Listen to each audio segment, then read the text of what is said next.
No, I didn't. Yeah. The "no, I didn't" when you're asleep it is amongst my favorite of the human traits. Like, no, I didn't. 86% of the people I've awoken, male and female, yes, by the way, because yes. I've slept with a lot of dudes. Sure. I had a roommate. We shared a futon in a one-bedroom. That's the clip you got to isolate right there. I had a roommate. We slept on bunk beds in the same room. I've always had roommates and dudes, and when I used to go out, when Kimmel and I would go out with K-Rock and stuff, we always slept in the same bed. When we went to Vegas with Big Tad for his 21st birthday, we shared a bed. I've shared a lot of beds with a lot of dudes. And what the number one answer when you wake them up because you can't take the fucking snoring anymore is, I don't snore. It's like, well, now I'm a mad person. Yes. Now, and by the way, not only mad, the worst person. You're the worst person. Let's just reverse engineer this. Yes, let's do You that. were laying there silently. Yes. Like I couldn't even hear you breathing. I wasn't sure. I was going to hold a mirror up to your mouth to see if you were alive. But at 3:45 in the morning, I woke up, and I just decided to wake you up and accuse you of something you weren't doing. Yes. That makes me a Yes. That makes me a serial killer.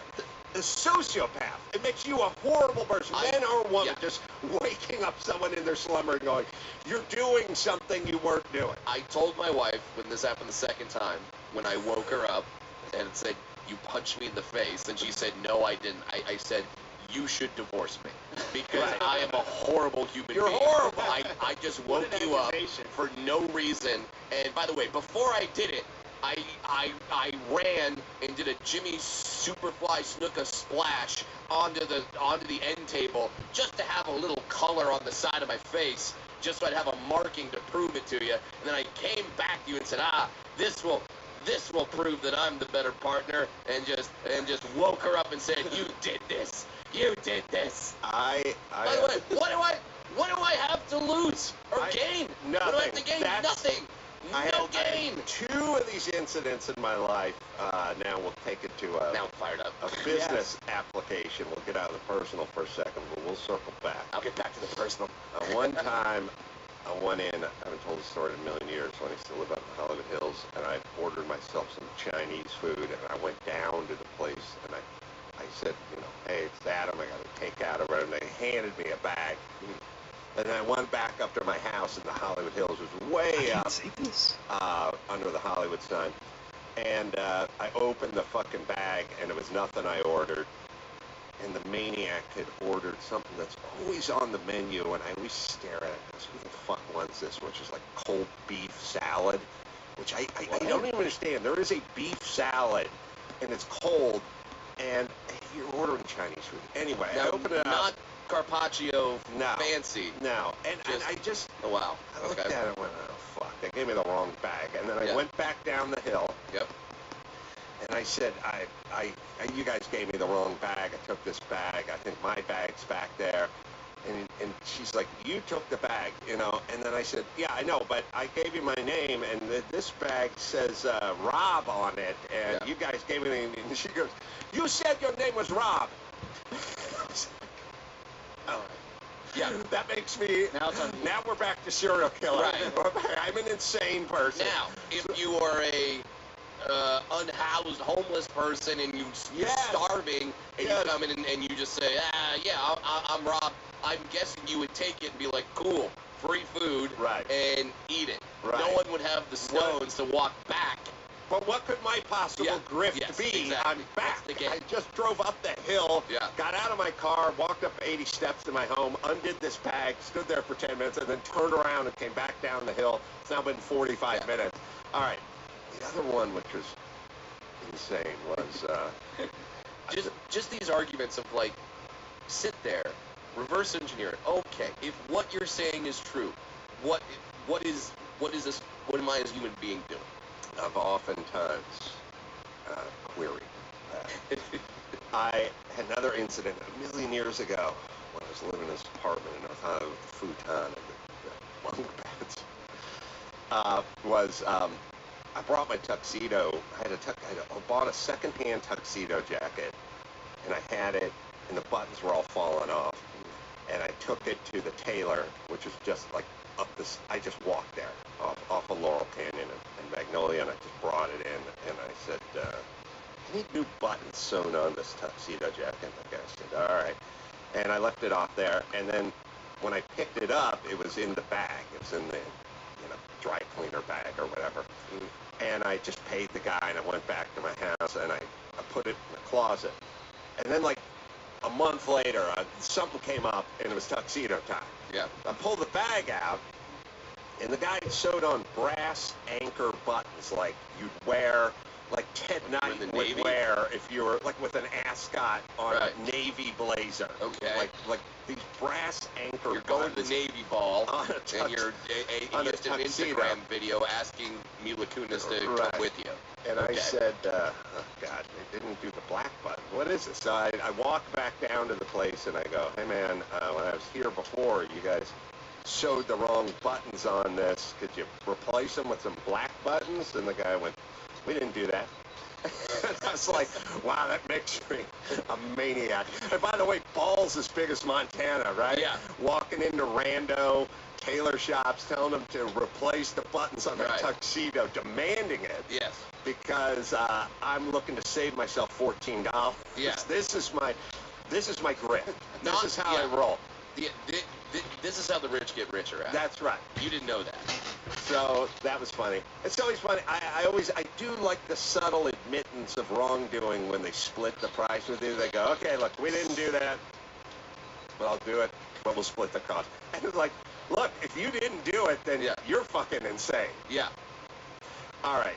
It's absolute madness. So now I have to sleep in bed with my wife now, with just the knowledge that at any given moment, I will be punched in the face. Yes. And then I just have to take that. And I can't call the cops. Yeah. That's not going to go well for me. It's not going. No. There's nothing I can do. This is just one of those things. I feel like this is her version of. There are some couples out there where, right from the beginning, the man establishes, hey, you're my lady, I'm with you, but every now and then, I'm going to get some strange. That's how it goes. Mm-hmm. Right. So, and the woman just goes, no, all right, I don't like it, but I guess if I want to be with you, that's just something I have to accept. And this is my wife's version of that. Hey, I love you. You are the man of my dreams. You are the father of the children. You are the provider of the household. Every now and then, I'm just going to reel back and punch you in the face for no goddamn reason whatsoever. And your job is to go, thank you, sir, may I have another? Small price. Small price to pay. I think it illustrates my point that women are, the resting temp is more angry than men. All right, pull up that Montgomery, Alabama video, and let's count the men and women. I have it. All right. We'll break it down. I love this video so much. I love it too. It's just the greatest video. Oh, they come at the dock fight? Yeah, the dock fight.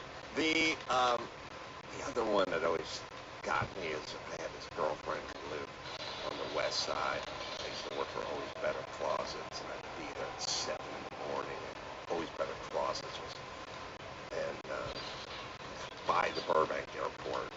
She lived sort of where the Ivy is, like on the west side. And there's no way to get there except for all side streets and canyons. I rode a motorcycle at the time, and I'd be there at 7. Fucking always hated it. I worked with born-again gangbangers, and I'd have to get up at 6 in the morning, get dressed, and get out. She did nothing all day. I mean, her dad paid for the apartment. She lived there with her sister, West Beverly Hills. Nothing to do all day, and I'd get up at 6, miserable, and go into the bathroom, start brushing my teeth, and I could hear her from the bed go, "Shut the door!" I got to get on a fucking motorcycle and hang out with gangbangers all fucking day. All you're going to do is hear me brush my teeth for another 40 seconds so you can sleep until noon. But she was pissed. Yeah. That's my point. All right. Now, I was watching. Now, it is an embarrassment of riches on TV because I did not know that Winning Time, the Lakers story, Yeah. and Hard Knocks training camp. Oh, they're back. They dropped at the same time. Yes. I was like, I don't even know where to go. I'm caught between What do you two do first? supermodels with a boner Yeah. and a martini, and I don't even know what direction to go. You have a prime Claudia Schiffer and a prime Cindy Crawford on either side of you, and both are ready to go. I literally said, all right, I'm going to watch 10 minutes of Hard Knocks, then I'm going to watch 10 minutes. I'm just going to toggle back and forth. So, this is when you need like the Back to the Future 2 setup, where it's just like, give me channels 90, 42, 107, and you just have it all going on at the same time, just right in your veins. Give me all that shit. and I was watching the Jets head coach give an inspiring motivational speech at the top of the show, and I think we have it for you, but I was dubious. I'm a big Crow fan, everyone knows. Right. He gave a Crow analogy. Did they start off Hard Knocks with the sprinkler going? That's always when I know. Slow motion sprinkler. There's a sprinkler going. Yes. It's time for training camp. If you see a child's ball rolling in slow motion across the street, we got a dead kid. We got a dead kid. And if you see a sprinkler going in slow motion, it's time for Hard Knocks. Hard Knocks. That's how it works. Let's go. All right, we'll play the clip. This is a life lesson for everybody. For everybody. Have you lost Medicaid or CHIP? At healthcare.gov, 4 out of 5 customers can find a quality plan for $10 or less per month with financial help. Enroll in a plan today at healthcare.gov. Paid for by the U.S. Department of Health and Human Services. A life lesson for everybody. For everybody. 3 nights ago, I was in deep thought. Deep thought. And This is untrue. He fucking read this somewhere. This is fake news. I was outraged. All right, guys. And by the way, there is a team called the Eagles. They're probably going to beat your ass this year. And there's also a team called the Ravens. Yeah, do not use the 2 teams that are going to whoop up on you guys as a metaphor for soaring. By the way, there are examples of Jets doing this. The team is called the Jets. Yes, there are examples of Jets flying at a higher altitude, so to where you are a jet that can actually go to the higher altitude, whereas the fighter coming at you does not have that capability. There are military examples of your team Talk about doing that. The Crow. Yes. Talk about the Raven and the Eagle getting sucked into the inlet of the jet, Sully style, and eviscerated. Yes. Talk about that as a metaphor. That would be like if there was some sort of example. If I was like, okay, I've got a bunch of little people in front of me, all right? Now I have to give them an inspiring speech, so I'm going to tell them a story about my wife's family that's Chinese making chocolate.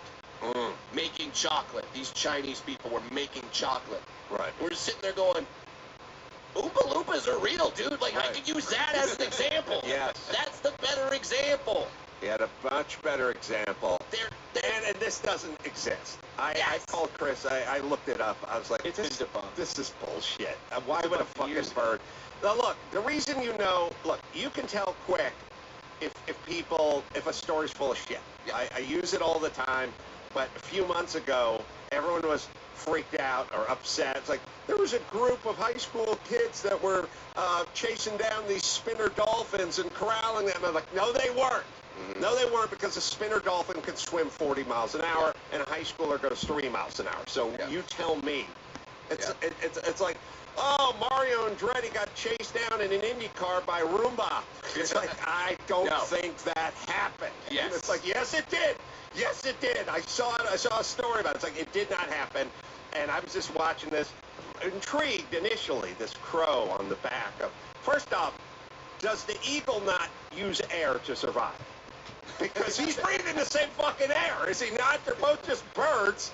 They both are using oxygen to survive. If you did that with the fucking marlin, then he goes to the depths of the sea, and the otter can't hold its breath. If a piranha hops on the back of an eagle. I got it. But that makes sense. Not another creature that needs the same air that this creature needs. Why didn't the air starve the eagle out? But I was like, this is bullshit. By the way, now I don't know if I believe anything I see. on Hard Knocks anymore. Everything Yeah, is coming to question. A lie. I don't know if. Also, Aaron Rodgers is now on the Jets. Yes. Aaron Rodgers, over the past few years, has been admitted to taking many forms of psychedelics. Mm-hmm. This sounds like something that he would have seen in one of those dreams. Yeah. That he would have been in an ayahuasca dream. It's like, Yeah. I saw a raven on top of an eagle. The eagle was butt fucking a gnat. You're right. And then they were flying up into the sky, and then the gnat didn't give consent, so the gnat started going off. But the gnat's tight. But the gnat had the eagle inside of its anus and just tightened up its little gnat sphincter and exploded both the eagle and the raven. I'm going to the Jets. You're 100% correct. Oh, he's having. Every single depiction of an American Indian dropping peyote, there's always a hawk. Mm-hmm. There's always a bird. You know. Up top. That's how you know the guy's tripping. He's just like the bird, and then he's seen through the eyes of the bird. Ball, you know, ball there's going always- across the street, dead kid. Right. Sprinkler, Hard Knocks. Eagle soaring, someone's dropping peyote. That's right. The vision of the eagle. When Yes. they see the eagle's POV, when Yes. they're looking through the eyes of the eagle, that's peyote. Yeah. Every time. Absolutely. So you're By the right. way- This is probably just a fever dream. I support psychedelics. I'm not saying I don't. I'm just saying that I don't know if you have one of these sponsors. I don't know if one of the FanDuels or the DraftKings or any of those, either of them No. sponsor you? Mm-mm. Nope. All right. All I'm saying is go to your favorite gambling establishment and don't take the Jets. Mm. Bet against the Jets, because if the coach is... Now, don't get me wrong. It's got to be hard being an NFL coach. You have to come up with inspiring speeches every practice, every halftime, everything. You got to find some metaphor somewhere of a beetle. No, he's pushing probably the ball up a there. dog Check it though. up a hill. You're speaking not. You have cameras coming in. You Yeah. have this whole new team that you have to at training camp. You got to look that up. Yeah. And he's in the locker room at halftime going, so there's this macaw and a toucan, okay? And they walk into a bar. So I was like, bullshit. This is bullshit. Winning time. This is the internet. I went right over Yeah. to winning time. I was like, moving His on. story sounds like the story that if two girls are drunk at a bar and one just got broken up with, this is the story that one drunk woman says to another drunk woman to try to get her back on the horse. Nah, so it was alright. I know you fucking left you, and he's a dick, okay? But like, did you know that a raven attacks eagles? And eagles like fly, they fly like really high. But you know the plane like higher than that, and like and then the raven just like suffocates, and you're the eagle. That's right. You are an eagle, and he Jared is the raven. Jared, that asshole, he was the raven. He was on your back, pecking at your beautiful hair, by the way. And I didn't choose the eagle. I didn't choose the raven metaphor because Jared's black, but it still works. Yeah. Now what? So you're a bird. Yes. You're a smart bird. I've seen tapes of crows using tools to get goods and solving puzzles and everything else. You're smart enough to solve a puzzle, but you're not dumb enough to jump off the back of this thing as you're slowly starved of oxygen. Yeah. Starved of oxygen to the point where you die. Yeah. You just die. You can't breathe anymore, and then you fall all the way to the ground. Dead to death. Yeah. Yeah. And has anyone been camping or hiking and come across a crow that was on the ground dead and probably fell off an eagle? That's, He yeah. ain't breathing. That happens a million times a day. You're just like walking down a hike, you hear, All right, now I don't know if I need to write this guy a letter or get involved or start You a think anybody on hashtag the team something. thought what you were thinking? Like, this is bullshit, but I can't say anything. Yeah. It's a training camp. I think if anyone, it would be the interior linemen. I don't think the skilled guys, I don't think the shutdown, lockdown corners would be there, but there is some fucking interior lineman, some white guy from Iowa whose dad was big into ornithology, and he said this is bullshit, but he's looking to make the cut. Yeah, I mean, hell, he grew up in Iowa. He's a Falconer. He played for the That's right. Hawkeyes, for God's sakes, in college. He He went knows. to Iowa. He's like, I know, but I can't just tell coach that he's wrong in front of Right. everybody. So, all right, nod your head. Right. Did you guys know that the only animal that can surf besides a human is a rhinoceros? Rhinos, despite being larger than everyone, will knock down trees, whittle them with their horns, take them out, and surf on the backs of trees. It's been seen a million times. All I'm saying is if a rhino can maintain balance, you can stop a blitz. Yeah. Now you raise your hand and question that, you're going to get a visit from the Turk. Is it the Turk who comes down the hall? Bring your playbook. Yeah, my greatest. You know my feeling? My feeling with the guy who cuts the guy, they just knock on the guy's dorm door and they go, get your playbook. They always do it at 6 in the morning. And I feel the same way. Now look, if you're the FBI and you're raiding some, Mexican syndicate because the guy's been cooking fentanyl in his bathtub and you've got to kick the door in, by all means, pre-dawn. Yeah. But when you're going after Lori Loughlin, or some guy who's a lawyer for Trump who you gonna, don't kick at the door at 6 a.m. You're gonna get someone shot. Yeah. Fucking dogs barking, the guy comes down the stairs, a Roger Stone in like a towel with a boner, hears all the commotion, runs in and grabs a shotgun, fucking knock at noon. Yeah. Hey, let the person get a cup of coffee. Something. Let Lori Loughlin or open the door. Hey, what's up, fellas? Oh, we need to take you downtown. All right, well, good. I'm already dressed. Yeah. Had a cup of coffee. You don't have to stand there and watch them get dressed in the bathroom so they don't make a run for it. What's with the fucking early morning milkman fucking call?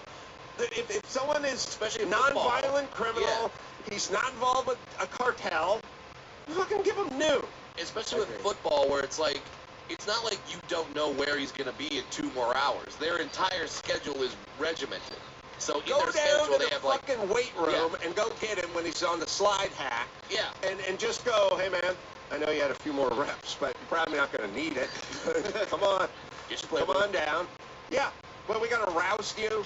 You're confused. Yeah. Guys, his wife maybe sleeping with him and punch him. Just instinctively. Break trigger right now. Yeah, women's teams, they have to do it at noon. All right, so the Eagle Crow story is bullshit. It's bullshit. All right. Has to be. All right, we'll take a break. I got much more to get into right after this. Well, squeezing in one last summer getaway before you take off and head back to the salt mine. How about you protect your home with the latest innovation from Simply Safe Home Security 24/7 Live Guard Protection. With Fast Protect monitoring, Simply Safe agents can deter intruders through the Smart Alarm wireless camera, warning them that they're being recorded and the police are on the way. Voted Best Home Security of 2023 by U.S. News and World Report. And these guys have been sponsored for a long time. We all use them here. You all know it. It's very ergonomic. It works. It's a great company. And it's they started because they didn't like the way other security companies were run.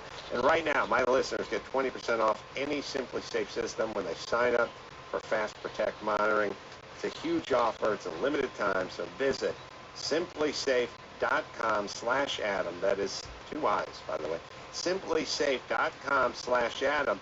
There's no safe like Simply Safe.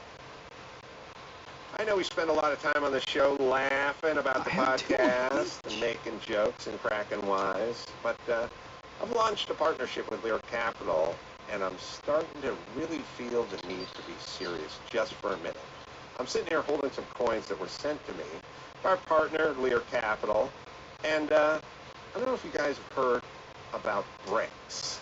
BRICS is a group of countries, including Russia, China, that are spearheading devaluing of the dollar as a global currency. They're discussing a new trade currency between nations backed by gold. This may explain why Russia, India, and China have been collecting so much gold lately.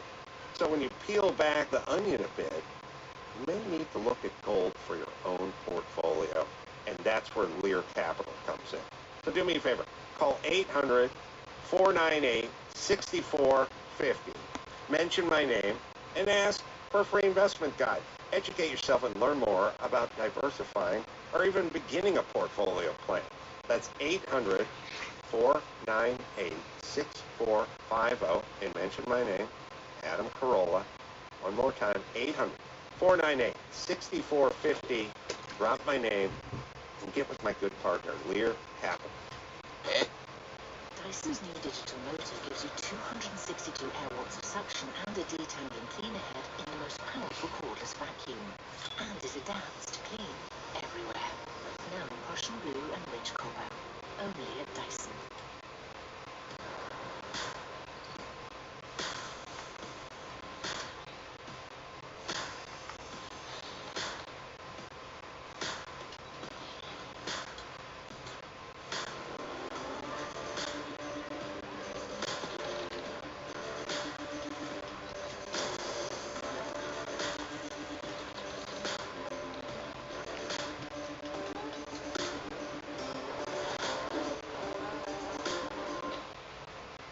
And get with my good partner, Lear Happen. Brad's got shows all over the place. He's, is AL Alabama? I'm literally go to my website. Go to the we're website. in Huntsville, Alabama. We're in Orlando, Florida. I just announced a tour of. I have Look until at the poster. yeah. I have until July 2024 booked. I'm doing theaters. I came here to plug the Irvine Improv, but they're all sold out. Yeah. But yeah, I'm literally going all over the country. So Brad over Williams. 60 dates. Over 60 dates. BradWilliamsComedy.com. And if you don't think Brad is popular, Yeah. I'll say this. We, when you were here, I don't know, 3 months ago, we made this joke about 69ing, and I asked if you pulled a 34 and a half. Pretty good. And I thought, that's funny.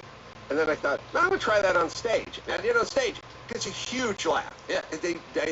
People do math faster than I thought. Okay. And it's a Well big done. laugh. But it's predicated on knowing that Brad Williams is a little comedian. Oh, you don't say, like, Brad Williams, my dwarf comedian friend?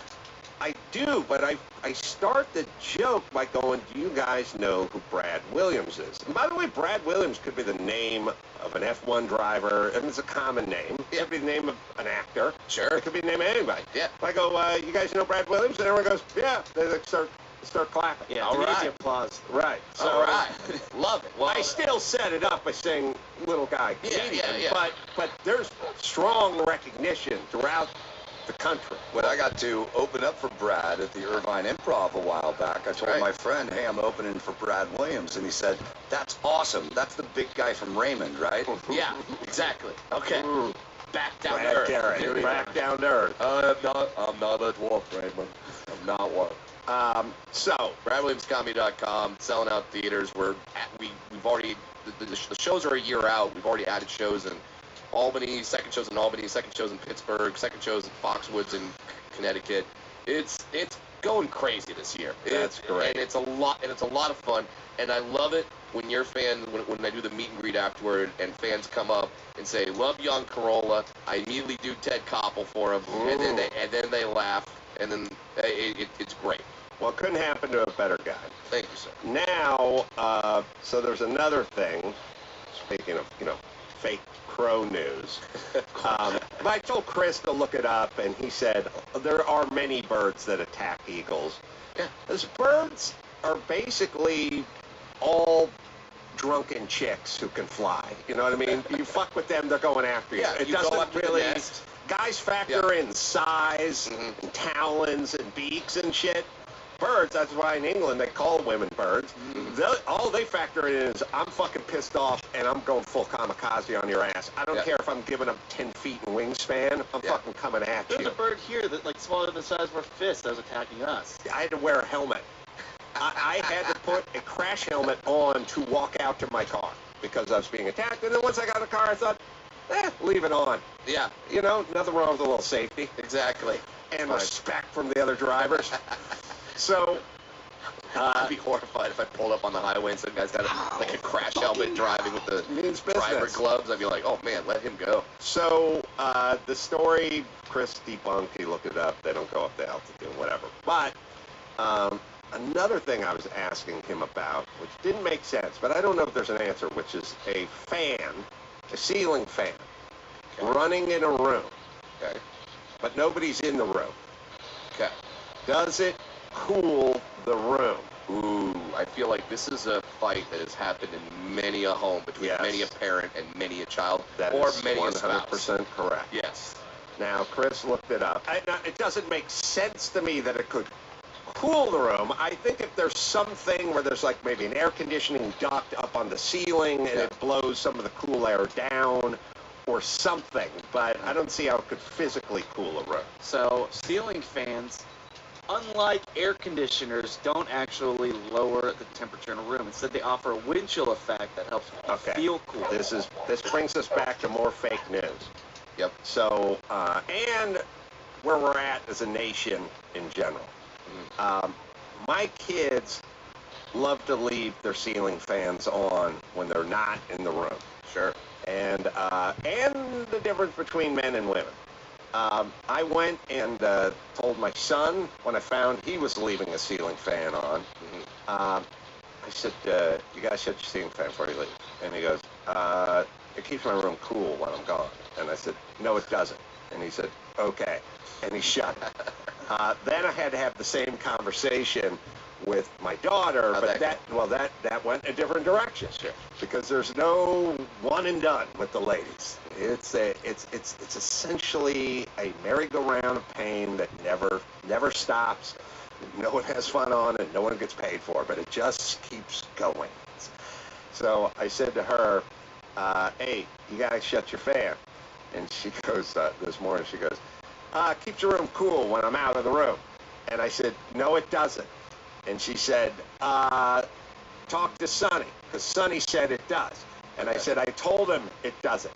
And then she said, "So you're saying we're both wrong, the two of us, and then you are wrong." Yeah, they have numbers. And I like her math. I like this. I said, "Oh, it's possible for more than one person to be wrong." I mean, by the way, did you just not go through COVID in L.A.? Did you not experience what Daddy had to experience with thousands and thousands of people telling him he was wrong all throughout COVID? Yes, it is possible, even highly likely, that one smart person who pays the bills may, in fact, be correct, even if there's a group of others who think he's wrong. So shut the fan. But that, I don't know if she was watching Hard Knocks the night before and got bamboozled by the Eagles story with the wind going through the wings of the crow. I don't know if she was inspired by that, but I just saw more fake news going around. I have literally, back in the day, I had that same fight with my dad. I would like to keep the fan on. I would say that it keeps the room cold, and then you'd be like, it circulates the air. That's all it does. It does that instantly when you turn it on. It doesn't keep it cool when it. If I were your dad, I would have started with a hard jab to the gut. Son, aren't you worried you're going to hit your head? Yeah. No, what he should have done is punch me right in the face and be like, you got to get ready for marriage. Right. And then punch me right in the face. Yeah. I've said it once. I will say it again. There is a little miniature red light on every appliance there is. The curling iron has that little red light, the coffee maker, everything. My shaver has that light. Tells you it's on or off. The TV, everything has a little light. The VCR, the DVD player, it's got that little, everything has a thing. Everything except for the one thing we need it for, which is the ceiling fan. Yes, which you will stare at. My fucking kids leave, and then I get the remote, and then I also noticed that the spare bedroom that has nobody in it also has the ceiling fan running because we need to keep the ghosts cool. Sure. And then I pick up the remote, but I'm not sure which remote this fan is for. And then I walk around like an insane man. I hold it up and I click it, and then I stare at it. Wait. Is it slowing down? Did I just put it on a slower setting, or is it off and coasting? The world will never know. That's what because made it you worse. won't put an indicator light on the fan. That's what made it worse. It was bad enough when it was just on and off. Then they have, you're taking off from an aircraft carrier. Right. We have, all right, it may blow some papers off the desk, and then we have the setting of nothing at fuck all. Yeah. Nothing No, at fuck all. there's a setting that says Is it on? we're just filming an 80s cop movie, Yeah. and we're going to walk into a warehouse, Yeah. and we need some ambiance. We need something Some moving. We don't Yeah. need to move air. It won't throw a fly off of its course. No. But that setting exists, and because that setting exists, it is damn near impossible to know when the fan is actually slowing down. Because yes, it's slowing down from taking off from an aircraft carrier, Right. and to this like, oh, it's that. It's slowing down to that. It's strictly aesthetic at that Yes. point. It Yes. is not moving fast enough to move any volume of air. No. It's just I like the look when I Yes. walk into a room. Like, have a guy at the dried ice machine. Yeah. He'll blow a little fog into the air, It's and then a the fan will it's a super. mood, yeah. It's a film noir. You'll wear a duster and you say, out of all the offices that dame had to walk into that day, why did it have to be mine? They'll use it in any movie from the 80s or 90s where the guy walks into the dark chop shop and he's the undercover cop, and that fan is in the window. But it's Yeah. moving at like 6 revolutions every hour, but that's just moving in the Right. background. That's what we need. And it's also way too dark to work on cars in that Yes. shop. It's never lit up. It's always like, I can't really see the fender. All right, let me ask you this then, Brad. Okay. Indicator light or you- just a stick that you could hold up? I have literally. I need I'm a not stick. trying to height shame you. You don't I'm need not the trying to stick. height shame you. I have extremely long arms. The average height of a residential ceiling is what? 10 feet. 8 feet. What, are you crazy? That's a basketball ring. Yeah. The average height, they're like an average apartment, residential, nothing highfalutin. It's 8 feet. Mhm. I'm 6'2". I Yeah. can touch, if I want to know what size the ceiling is, if I can just barely touch it, it's at 8 feet. Yeah. Ceiling fan's down another foot. Yeah. I've many times just reached up and grabbed it and pushed it the opposite way to see if it came back at me. Yep. To see Oh. if it was still on. I would just hold it because you can feel if there's pressure going at you. Not when it's going at 1 revolution. Not every time the baby's earth cough. turns. At the, Right, at, right. at the level of a baby cough. I just give it a little shove and see if it's comes back for more. But here's a question. Okay. First off, Oh, you little. all the talk about electric school buses and electric lawnmowers and rolling blackouts, and we don't have a grid that can support electric cars in California. No fan indicator talk. I guarantee you right now, in any given home in Southern California, there's 400 million rooms with a fucking fan going in, nobody home. Yeah. Let's dispense of this wives' tale that it keeps the room cooler, and we'll work the eagle and the crow one in as well. Sure. As long as we're educating people to miss. And let's put an indicator light on that. I mean, when you're telling all these big companies, you can't use the old kind of Freon you were using as a coolant in your air conditioning unit. You're going to have to switch over to some green-based thing that works. And the guy who manufactures air conditioners, like, that's going to cost us, we're going to have to retool the whole factory. Okay. I'm just saying add a little indicator light. That's all. it. This is going to That's all. You'll add $3 to every unit. How do these wives' tales And get how come going? There's none so of them? many of them. None of. I bought old-timey fans. Yeah. I bought newfangled modern fans. I bought the little ones. I bought the big ones. I bought every fan. Nobody's bought more fans than me. I love You're a the fucking leading fan. fan. I'm a leading buyer. Home Depot gives me an award every year. It's called the fan base, but it's ironic, but they have a sense of humor. I've never bought one that had a light. I've never had one that tells you. How about a little chime that just goes, it's all. No audio. This There's would be nothing. Doesn't exist. this Does would not be, exist. This would be the equivalent of when they finally put wheels on luggage, and everyone went, "Why the fuck didn't we do this before?" Oh my God. It took them It was like 127 years to put them on a garbage can. As a kid, it just dragged that old galvanized steel, just drag it across the driveway. rusting bottom, Boom. Okay. So you should But put Brad- wheels on ceiling fans. Got it. wheels on ceiling fans. All right, Something. but let me ask you this. Yes. Do you think Big Fan gets together every year with Big Blender. And Big Fan goes, you know, we have a setting on our fan that does nothing. And Big Blender goes, okay, hold my beer. Because we have a setting on our blender that fires everything in the blender out of the top of it. Yes. And you want to talk about settings that are unnecessary? Yes. Your slow setting, that's cute, but ours will fire pina colada mix onto the ceiling.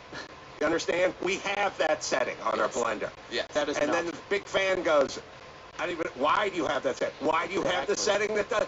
Because we're that fucking good. Yes. We can design a product that has a setting that will fire everything in here out of the top of the fucking blender. Even if you put the fucking top on and throw a bar rag on top of it and lean on it, still some will shoot out the fucking mouth of the thing. It's like, maybe you don't need that. I would like to attend the meeting of Big Blender and Big Fan and just go, perhaps it's 2023, everybody. Remember, maybe we should take that blender and not give it a setting that fires everything out of the top of it, and maybe Big Fan, we don't need the setting that does not move air. And then I will add one more person into that meeting. The guy who did the dashboard lights for cars, who put a dimmer switch on the dashboard lights for cars. So you're at night, so you can brighten all your gauges, or you can turn them down. The guy that put the option to turn them off. Yeah, because I've had that happen to me. I'm like, what? Yeah, I agree. Why is that an option? Why?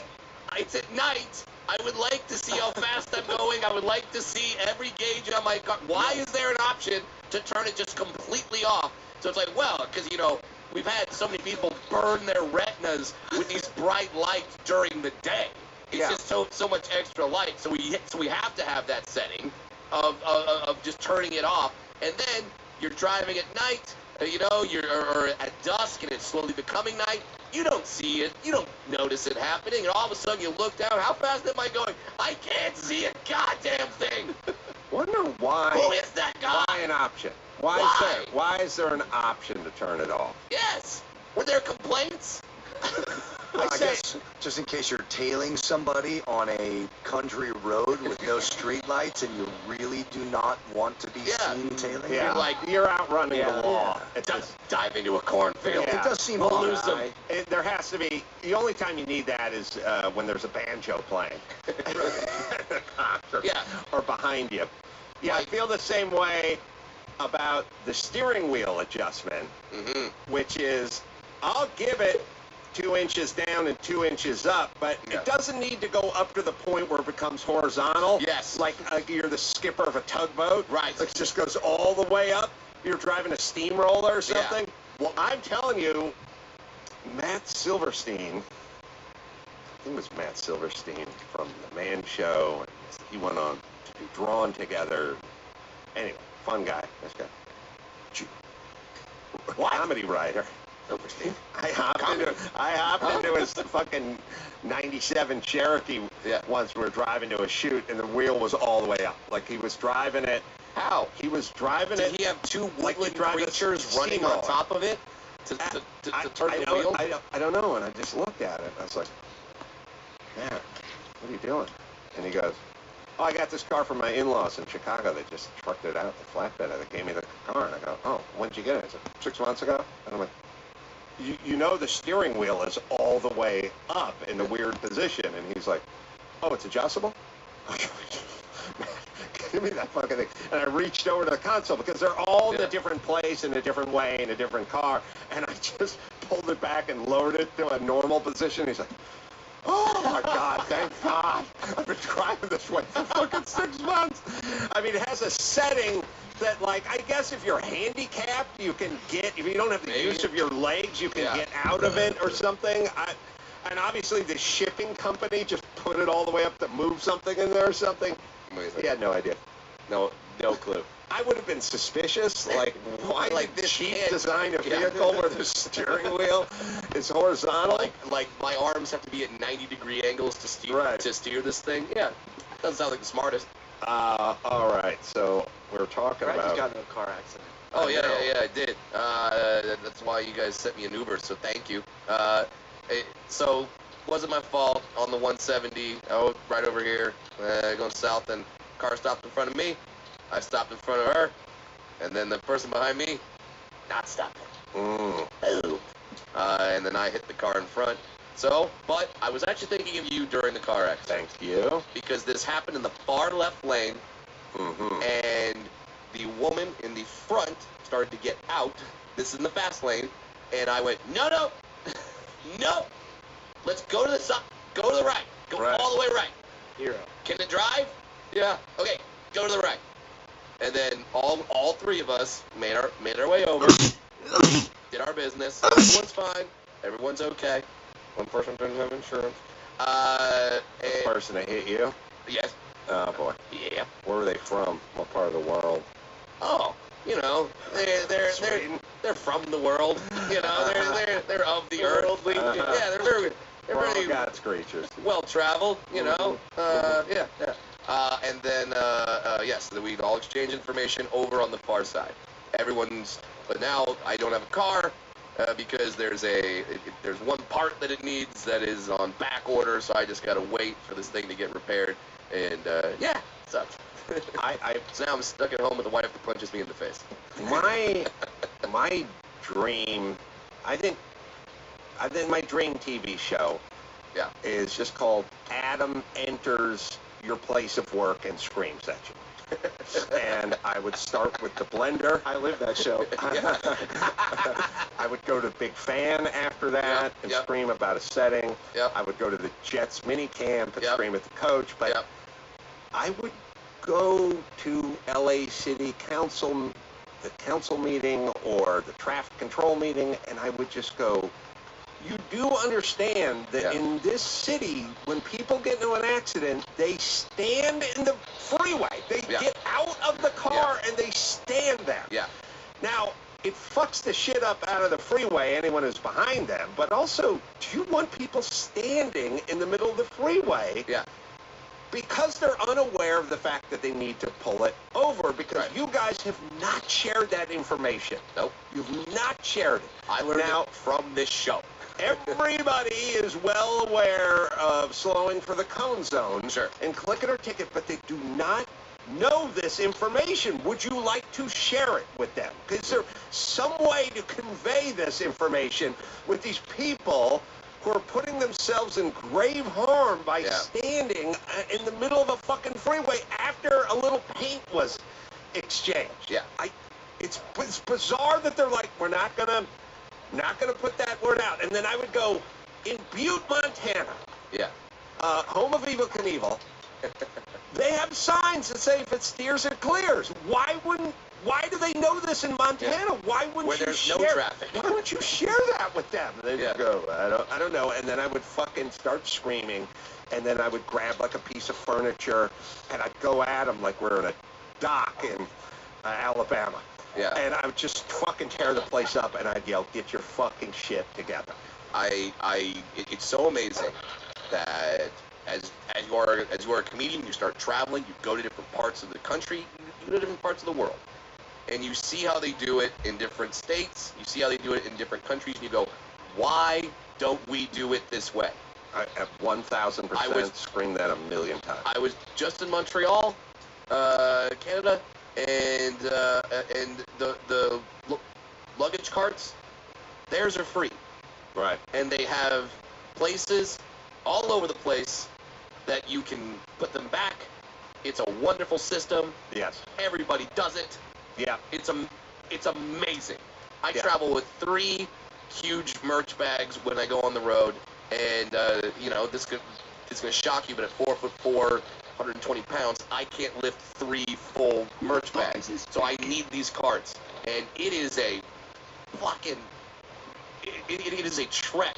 I have to get out a lantern. I need a Sherpa. I need someone to guide me to these goddamn carts in every airport.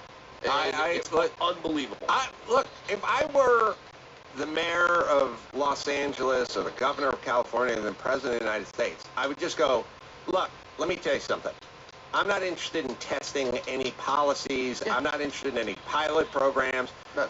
I am going to fucking travel the world, and we are going to cherry pick every fucking good idea Yes. from every country and or every state. Yes. If they're doing it better in Florida or Texas or Alabama, then that's what we're doing. That's what I'm we're doing. going to implement it here. Yep. And by the way, if their shit doesn't work, like, in the Bay Area, they're doing a clean needle exchange where they give the junkies just enough fentanyl. If it's a shit show, guess who's not doing that? Yeah. I will just go pick all the good policies, I'll throw out all the bad policies like a gin rummy hand, and that's what I will implement. Yes. It's super easy. It sounds insane, and now we're not living in a time where it's not the Game of Thrones time where it's like, well, how do they do it over in that kingdom? Right. Send a raven. Right. Like, we don't have that. You can go online. You go online. We don't even need to buy tickets to an airliner. We need a secretary of efficient shit. Yes. Yes. That's what we need. I mean, I nominate you, Mr. Carolla. Thank you. When I was yelling at Gavin Newsom about if it steers, it clears, he was just like looking at me like, "What? Come on. What are you talking about?" I was like, it's something that they recognize as a problem in other states, and we don't do it here because nobody's aware of that. He's like, hey, get out of here. He had no interest in it and thought I was fucking around. Well, I think you always talk about the freeway signs and things like that. Nobody listens to the freeway signs. Whatever they say, buzz driving, drunk driving, clicker ticket, whatever. But if you had cops fining people for blocking traffic and not going to the right, then people would listen, and it would be supported because the city gets money. Yeah. And it would stop getting people killed as well, which we don't read happens. the freeway signs because we're so used to the freeway sign being like, hey, happy St. Patrick's Day. It'll be your lucky day if you don't drive drunk. That's literally what when I look at freeway signs, they're just holiday indicators for me. Like, oh, drunk driver, call 911. I'm like, oh, what holiday is it this weekend? Like, that's all I think about. Exactly. Yeah, I'm with you as well. But if we dispelled some myths like the whole crow and the eagle suffocation and put that prominently on those things, I think you'd get some eyeballs. I think you You're would. not tuning out for that. But yeah, by the way, you can stand next to your microwave. It's fine. Oh yeah. You're not going to get cancer. You're good. Yeah, Just have that. It's like, oh, by the way, this is bullshit. And there's a whole video of Neil deGrasse Tyson breaking it down. I honestly didn't know that. You never heard that myth? No, I heard the myth. I didn't know that it was okay to do. I'm still avoiding it. I think I know where a lot of these wives' tales come from. Well, wives. They're women. They don't do the research about the all the name. fan, It all makes sense, man. but I had a hippie mom, and she didn't want to buy anything or spend any money on anything or purchase anything that brought anyone pleasure or gratified them ever. Sure. So she would be like, I'd go like, can we have a microwave? And then once you get the microwave, then you get all the fucking yummy food that goes in the microwave. Yeah. You get all that you can make by yourself without your parents or whoever the heck was cooking for you. She didn't want the yummy food. And she didn't want to buy the microwave. So she said, it'll give you brain cancer. And then that was that. And then she was like, color TVs, that was another thing. She even went as far as a pillow was bad for you. You shouldn't be sleeping on using a pillow, which is like, are you just trying to save $8, bitch, or do you really believe this shit? Yeah. But she just announced everything was bad. Like, you go, how about we get some Lucky Charms in here, Captain Crunch? Like, you understand it's more healthy to eat the box. Literally more healthy to eat the box. Yeah. That the Lucky Charms comes in. All right, I guess we're done with the fucking Lucky Charms. Guess we're not getting If I'm that. going to get brain cancer and eat cardboard, then I guess this conversation's over. There was a real 70s thing of the box is more nutritious than the actual contents of the box. And my mom would pitch that shit, and all it meant is, fuck it, I'm going to Chris Bohm's house. He's got a microwave and Lucky Charms. I'll just fucking go there and eat. And a tumor, allegedly. You're right. Because he stood too close to the microwave and he ate the sugary cereal. Oh, God. Yeah, there's so many of these myths. Well, I don't know if you guys ever got this one. I've never met any. One thing that my mom would say is that we'd be driving at night, and I'd be like, hey, can we turn the light on? I got to either read or I got to look at something. I got to find something. I got something. And my mom would say, no, no, no. If you turn on the interior light at night, Dome light. the dome light, it blinds the drivers behind you. Yeah. I'd be like, what the fuck is the wattage of this dome light? What is, like, is this a spotlight We gotta that's keep going our in the back? dash off too. Yeah, we got to turn that down, because now I've been driving now. I'm almost 40 years old, which means I've been driving for about 24 years. Never in my history have I ever been driving at night and being like, fuck, dome light. Yeah. Like, it's never happened. So why the hell did that start? Oh. No, Why? I'm going to tell you what I got much to say about this, Fred. Okay. Because you remind me of everything all the time. Here's the thing. First with the moms. Yes. When you're a kid, you just think your mom knows everything. Yep. But then later on, you're like, oh, this is the dumbest person in the world. And I was taking everything she said as gospel. Yeah. Like, it'd be like if I was a foreman on a construction site and I didn't know anything about carpentry, and he was just going, measure twice, cut once. No, what you really need to do is never measure at all and cut twice. Or 18 times. I was like, all right, that guy knows what he's got a mustache. He knows what he's doing. Yeah. And I was, throwing a level on a wall. And he's like, don't put it vertically. Stab at it with the level. Stab it. You got to jab it with the level. And then at some point you become a carpenter and you think back on this person. You go, oh, they're a fucking total idiot. They're a fucking idiot. And I was trapped with them listening to that. Like, oh, what's the pillow going to do to your vertebrae again? It's going to throw you out of alignment. And what's that microwave? That's going to give you brain cancer. And then what about the cereal box? Yeah. And you just walk away going, you'd be better off eating because you're fucking 9. Yeah. And then you get older and you go, oh, they're fucking dumb and insane. Who the hell? And I had to they had rules, and I had to abide by those rules. But the dome light. Yeah. Can we establish this? Okay. Can we establish this? The dome light for an automobile can either sometimes be turned on by the dash, like a knob on the dash. Like it used to be, some of them be like, turn it one click, driver's lights, turn another click, headlights, and then turn it all the way to the right and click it, turn it off, or turn it one more, the dome light will come on. But there are no rules. There are dome lights that do not possess a switch. Yeah. You push them. Yeah. You pop them. Like playing whack-a-mole or something, right? There's those dome lights. Then there's other dome lights where there's a switch up top, but I'm always driving and I hit it and the sunroof starts opening, and then I hit it again, and then the shade goes over the sunroof, and then I hit. It's unclear, is what I'm saying.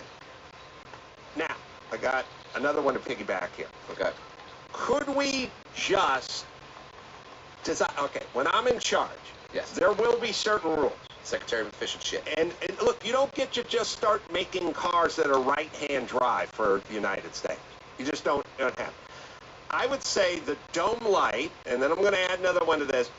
There's certain things what I would call rental car rules.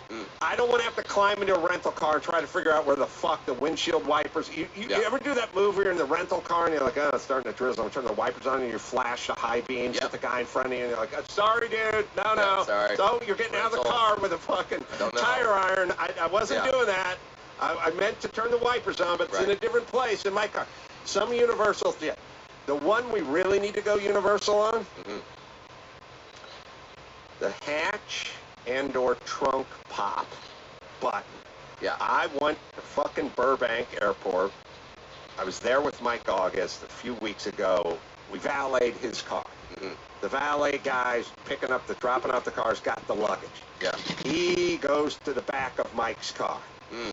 He's feeling under the ledge. Yep. You feel something. You start pushing it in, and then you hear the crack of the lens of the light that lights the license plate. Like, it's not that. Then you slide your hand over a little, and you feel something else. You start pushing. This poor fucker was just... and it's always filthy, too. It's always just dragging your hand along this thing. Pushing.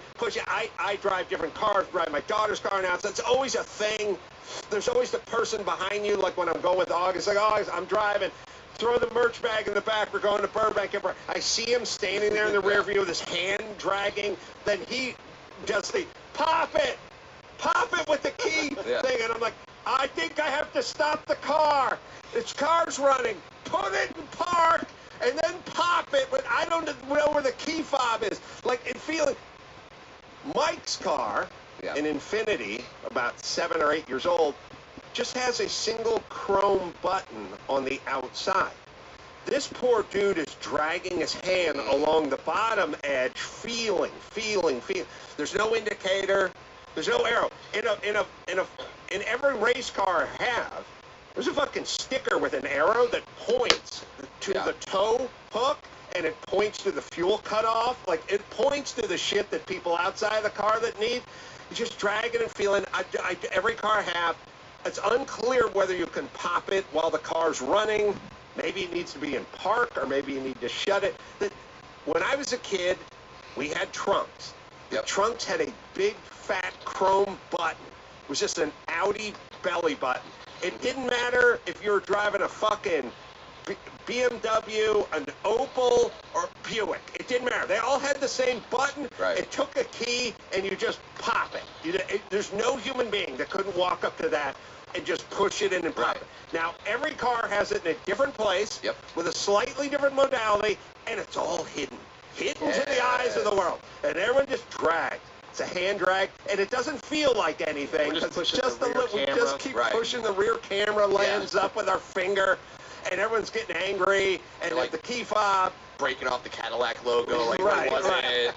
This poor Mexican guy with the bags, he never found Mike's thing. Mike, I was like out ahead of Mike. I did the, thing where Mike's going to get the baggage carousel, and I'm going to get the valet. This poor fucker never found it, and I didn't find it either because it was up top, but it didn't protrude. It was just a single button. Yeah. Does it have to be in a different place for every car? Could we just at least agree to put it in the center?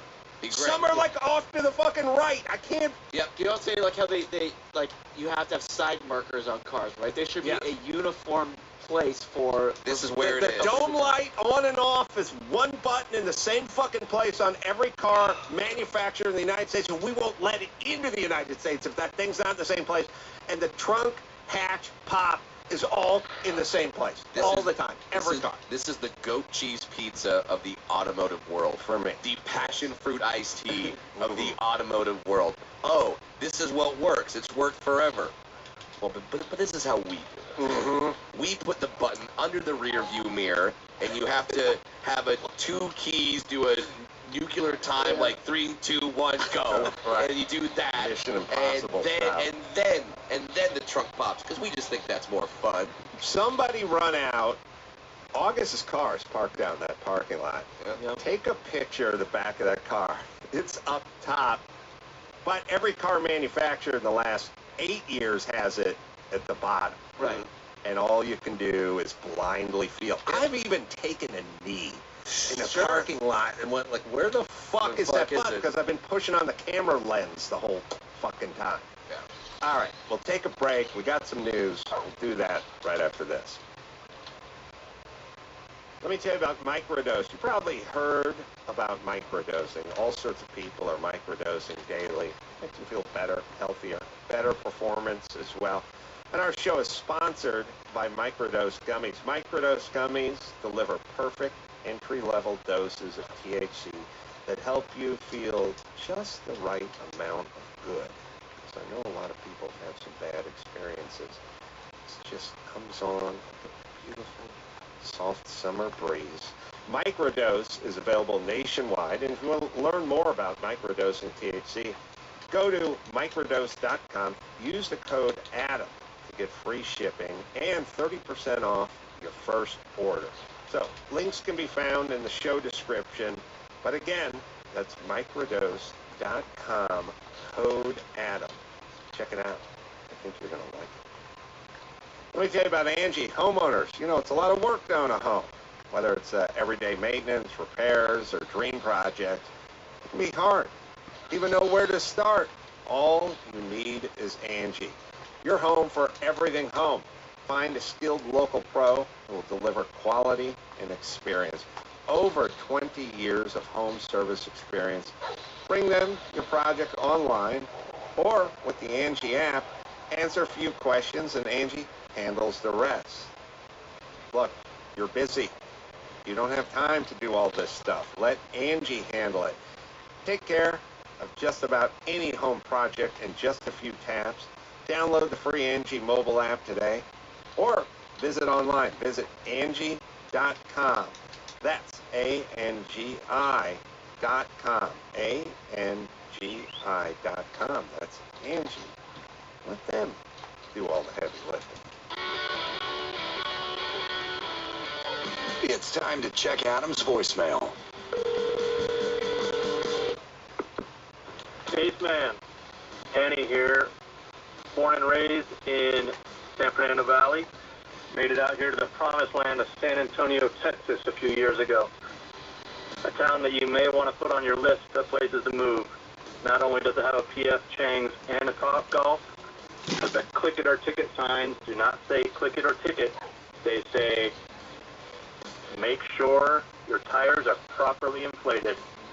Get it on.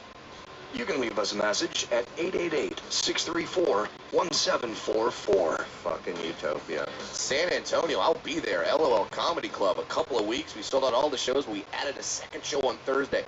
So yes, I will go there and I will report and see if this is true. Because if it is, pack up the kids. We're going. Brad does this bit where he gets up there and he goes, you know Adam Carolla? And everyone just sits there silently shaking their head. Comedian Adam Carolla? All right, I'm going to do the joke anyway. Yeah, all right.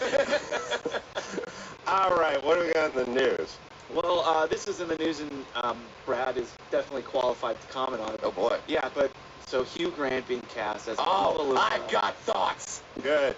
Yeah, a lot of people are outraged. Yeah. What's going on? All right, here's the deal. Hugh Grant is an Oompa Loompa. First of all, they're doing a Wonka origin story. I don't know why they're doing that. He did it perfect, okay? Gene Wilder. Gene Wilder, Timothy Chalamet, hashtag not my Wonka, okay? Not my Wonka. I don't know why they're doing this. But then they have Hugh Grant. Hugh Grant. All right, you've heard of blackface? This is orange face. Hugh Grant is an orange face right now as an Oompa Loompa taking parts away from my people. Now, I hear the arguments already, but Brad, wasn't that a negative stereotype and now people make fun of you because they call you Oompa Loompas and stuff like that? Yes, you're absolutely right. And I'm fine if we took away the Oompa Loompa part and gave it to other people, if dwarves had a cornucopia of other roles that we could play.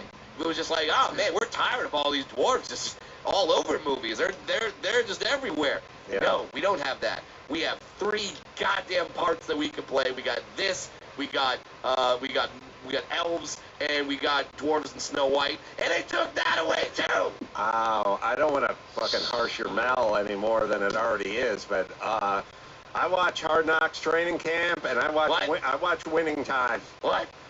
Nary a dwarf. Nary a dwarf. Not in any way, shape, or form. I mean, Winning Time is a cast of 150. Yeah. Not one guy. Not a one fucking little ball person. boy. That doesn't exist.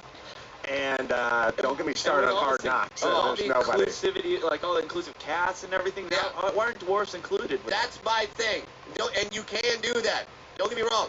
I have problems with the University of Alabama, but one thing that they do, their ball boy on the sideline, always a little person. Is this in football or basketball? This is in football. Oh, the guy who removes the kicking tee? I don't know if he does that or like he's always got a ball on the sideline. He came to my show when I was at Stardome in Birmingham, Alabama, which I'll be coming back there soon. But he came to my show. I took a photo with him. He's a damn legend, and he told me, he's like, yeah, the guy before me was a dwarf, and the guy before me was, and the guy before him was a dwarf. And I'm like, God, this is amazing. Let me ask you a general. This is awesome. Let me ask you guys a general football safety thought that I've never even thought of. And I don't know if they still do this. So Chris, you're going to have to look it up.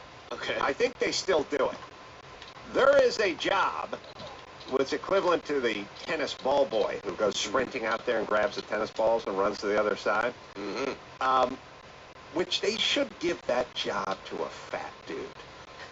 Like an athletic fat dude, like Chris Farley or John Belushi, like the guys. Once in a while, there's a fat dude who can fucking move. Kevin James, quick fat. The fucking the capacity crowd would be delighted with a Chris Farley type who just hustle up, ass crack hanging out, you know, shirt He would get a pulled up, standing ovation belly hanging when he out. made it back in time. So, Welcome to our world. A world of dirt, drift, and dodging fate. A world where all of motorsport collides. A world of digging deep, grit, glory, and bitter defeat. Inhabited by the strong, the fearless, the barely sane. Welcome to our world. Welcome to the world of us.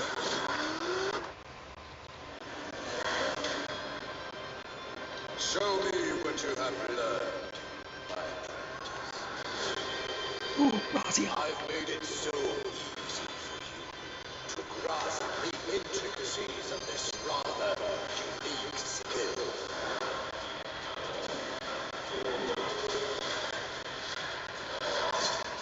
Yet you feel it, the sheer magnitude of the power coursing through you. How quickly you grow in strength when you be enlightened by it, or broken.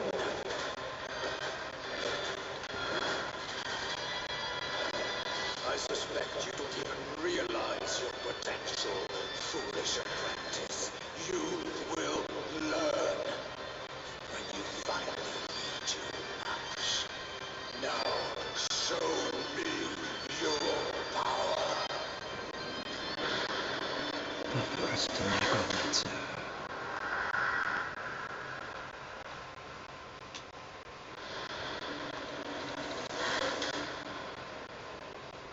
What the hell?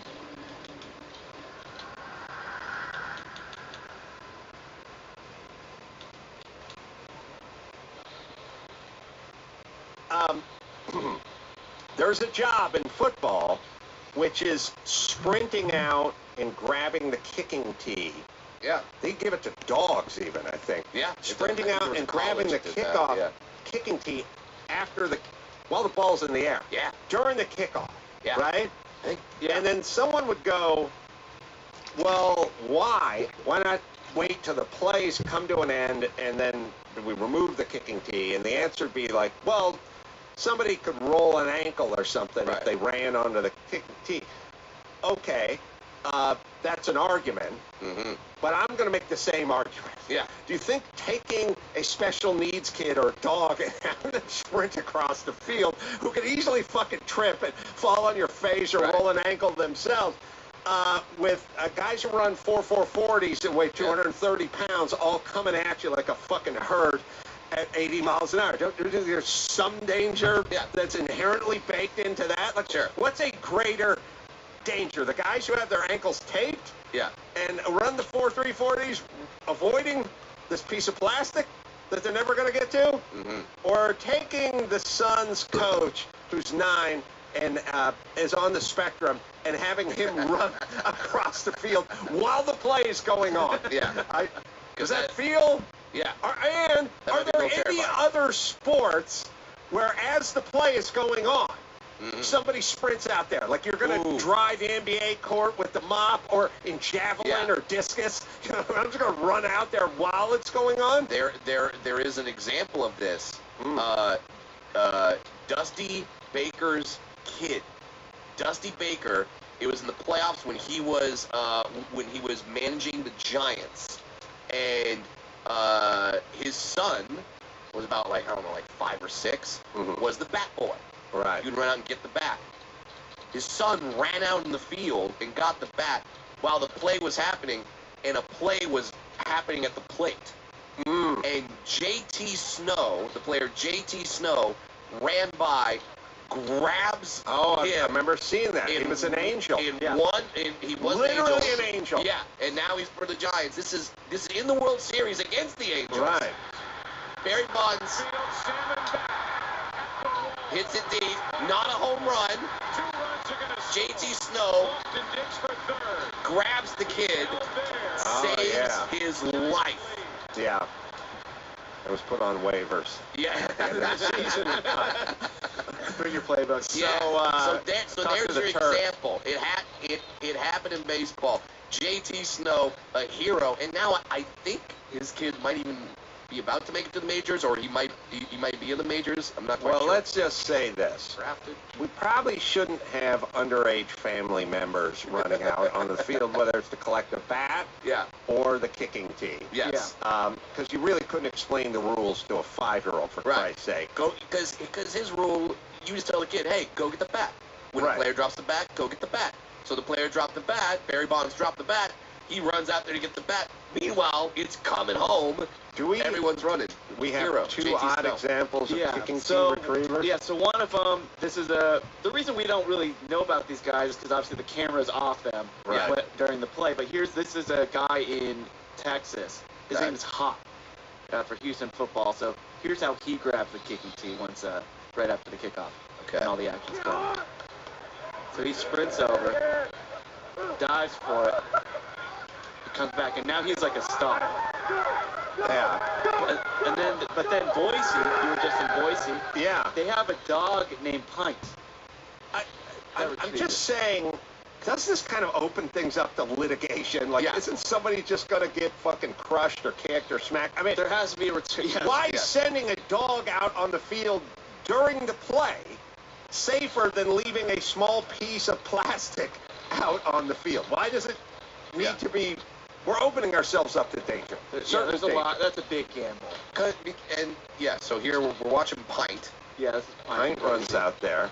and he's obviously faster than Hawk. Hawk was a heavy-set dude with a mullet. There's a Yeah. fair chance he may have a coronary and collapse at some point. Sure. And be face down on that table with a whole bunch of cleated men running right over the Yeah, top yeah. of it. All right. Do you guys know? Okay. You got to find this one. In terms of people on the field during the actual game, you know that during a javelin throw, Oh boy. Not the time where you want Some- this to happen. referee wandered out on the field and was completely run through with the javelin. Mm-hmm. Do you guys remember that footage? I have heard this story. What if there's footage? I don't want to see it. There's footage. The guy lived. The guy, I guess, was, I don't know if you're ever fine after that, I thought it went through his leg. I could be but it went mistaken. through him. Now, it's kind of on him because you can't be talking on your phone and wandering Yeah. out on the field during the javelin. He was playing Pokemon Go, to be Right. fair. Right. Well, there's one that happened. Looks like last year. Oh, no. Oh, The wow. one I'm talking about is It like happened 30, again. 30 years ago. Then there's one in 2012. It says time makes the javelin toss gets horribly wrong and a referee dies. Oh, Oh, don't do that. no, this one was like 30 years ago or something. At least the one I'm thinking. Well, now, the fact that it happens more than once Yeah. is... Once it happens once, we should be like, all right, so. Yeah, German referee dies. Javelin pierces his throat. Oh, Oh, we don't I need don't no, want to no, see no. that. Exactly. We don't I have to got to say beat much. off later. I'm not that much later, but after the show, we'll just say. Yeah. Okay. I mean, all right. So it happens. Yeah. It happens. Just All kind right. of shows that it's an efficient weapon. Again, listen, I love fat guys with mullets hustling, and I love dogs who are well-trained, but I still feel like let's really just weigh our options between somebody out on the field of play when there's 22 guys out there running like banshees and or leaving a small piece of PVC plastic at the 35-yard line. I'm just going to weigh my options. Can you just have the kicker? Like, the kicker doesn't want to make the tackle anyway. He kicks it. He reaches down, and he's got like a little belt loop, and he just clicks it on. He's got a carabiner on the kicking tee. All the And then kicker that's fine. needs to do is, and by the way, if you make the rules for every team, then everything's equal. Your kicker has to kick the ball and then bend down and grab it and chuck it at the sideline, in Yeah. which case someone's going to get blinded. And kickers aren't known for their arm. Right. But make him responsible for it. Just go Yeah. with the Caribbean. All right, Yeah. wait, Oompa Loompa. Oh, Yeah. Oompa Loompa. Still mad. All right. I do hear when your people talk about taking jobs away. Mm-hmm.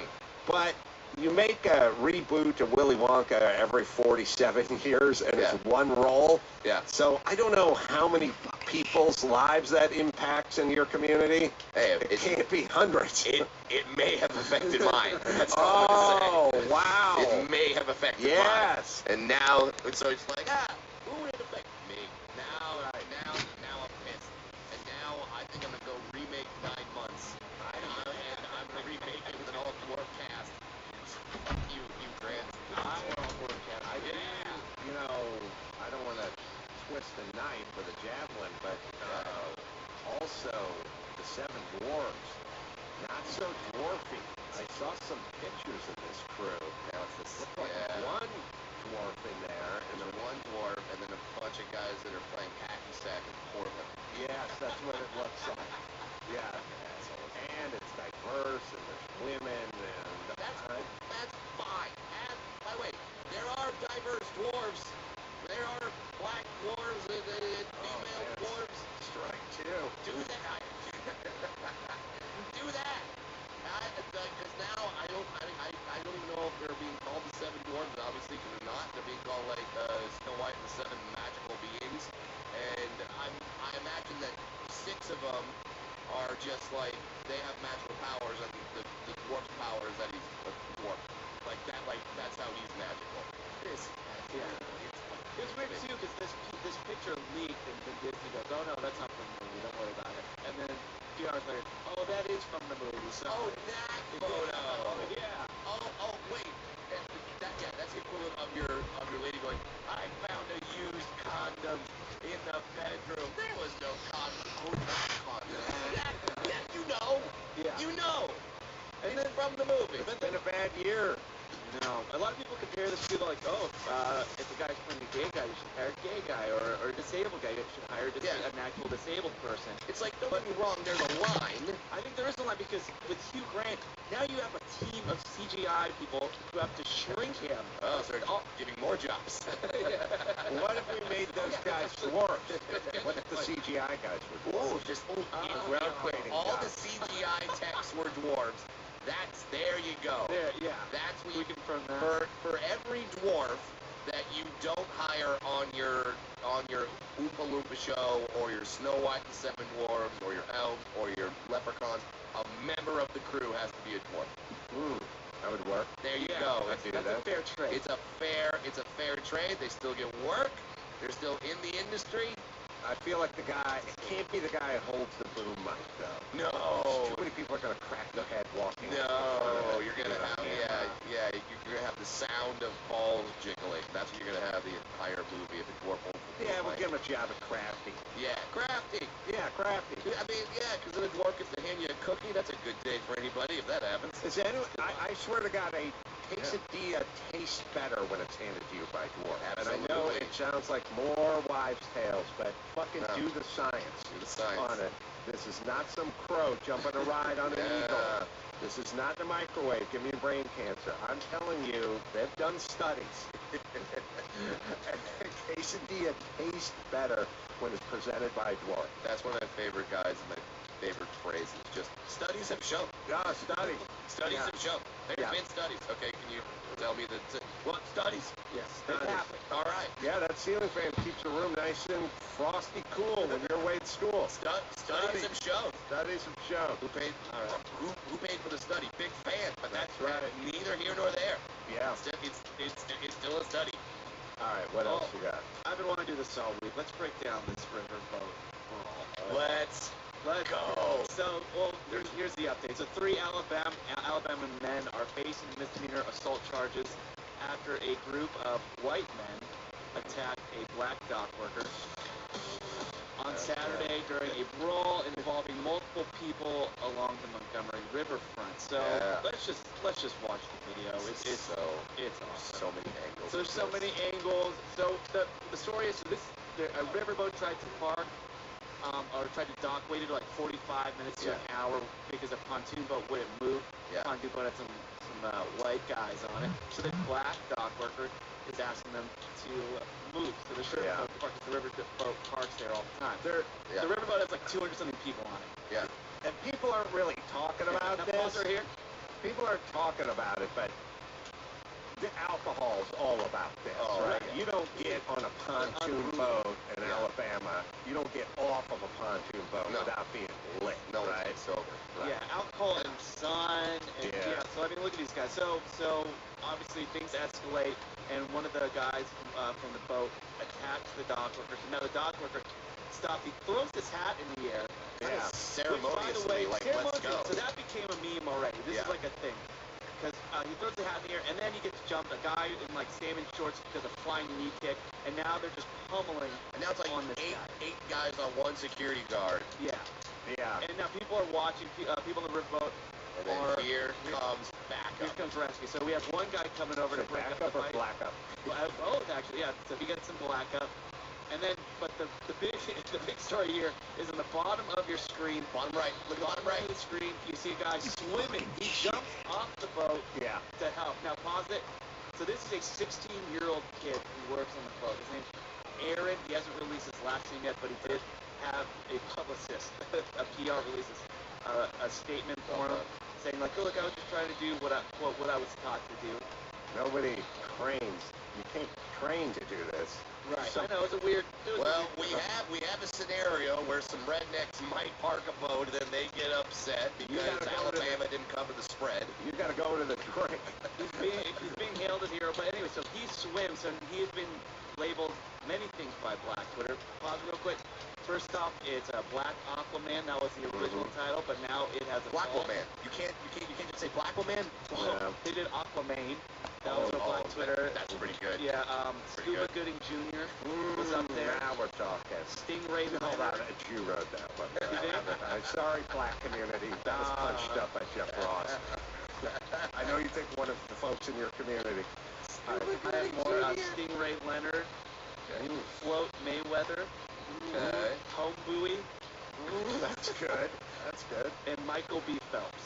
Yeah, that's strong. Yeah, Michael B. Phelps. All right, so you can go ahead and play now. All right, so can I say to everybody as a former boxing coach, everyone needs to learn how to throw just a straight right cross. Just an actual picture. I see, like just one punch. I can do it with anybody. I see people running at people to fight and making up a punch while they're running toward the person. Like two hands coming from your waist and like flying toward the air. Yeah. It's not a punch. No. You can't. You understand if you ever just shadow box, and if you ever watch me shadow box, and you saw me throw an uppercut, you go, wow, that's a hard punch. Like that could hurt somebody. If I ever tried to throw a two-hand upper punch, I couldn't fucking punch out of a fucking piece of rice paper with two hands or two hands going forward. I've seen 200,000 prize fights. Have you ever seen Muhammad Ali or George Foreman go, I'm going to give the double hand? Have a punch in your arsenal that would be effective. This guy ran at the other guy and threw like a two-handed double nothing. Couldn't punch his way out of a fucking paper bag punch. But that's also drunk guy. That's drunk guy fighting too, because I've been in a brawl where there's like I've also been jumped in like 7-on-2, and a guy did a flying knee and a flying double punch. But I'll tell you this, they're easy to dodge because of course, so easy to dodge. So slow. Oh, and plus you left the ground. And by the way, if it worked, your weird double flying uppercut thing, if that was at all effective, you would have seen it in the MMA and in the 200 years we've had sanctioned boxing. Because you would have seen it somewhere. So, somebody would have done it. Yeah. Now, like Brad, when he was in the car accident, and he thought of you. I thought of you during this fight because there's a scene in The Hammer where you taught the girl how to punch. Yeah. You said it was like comes from the back foot, and I used that in my brawl. Oh, so proud of that. Yeah. Now, also another thing I learned from this, and we should have learned it from professional wrestling. If you try to go upside a guy's head with a folding chair or a woman, and you're just hitting them with the plastic part at the top, it's little to no damage. No. You need to swing folding chairs like an axe.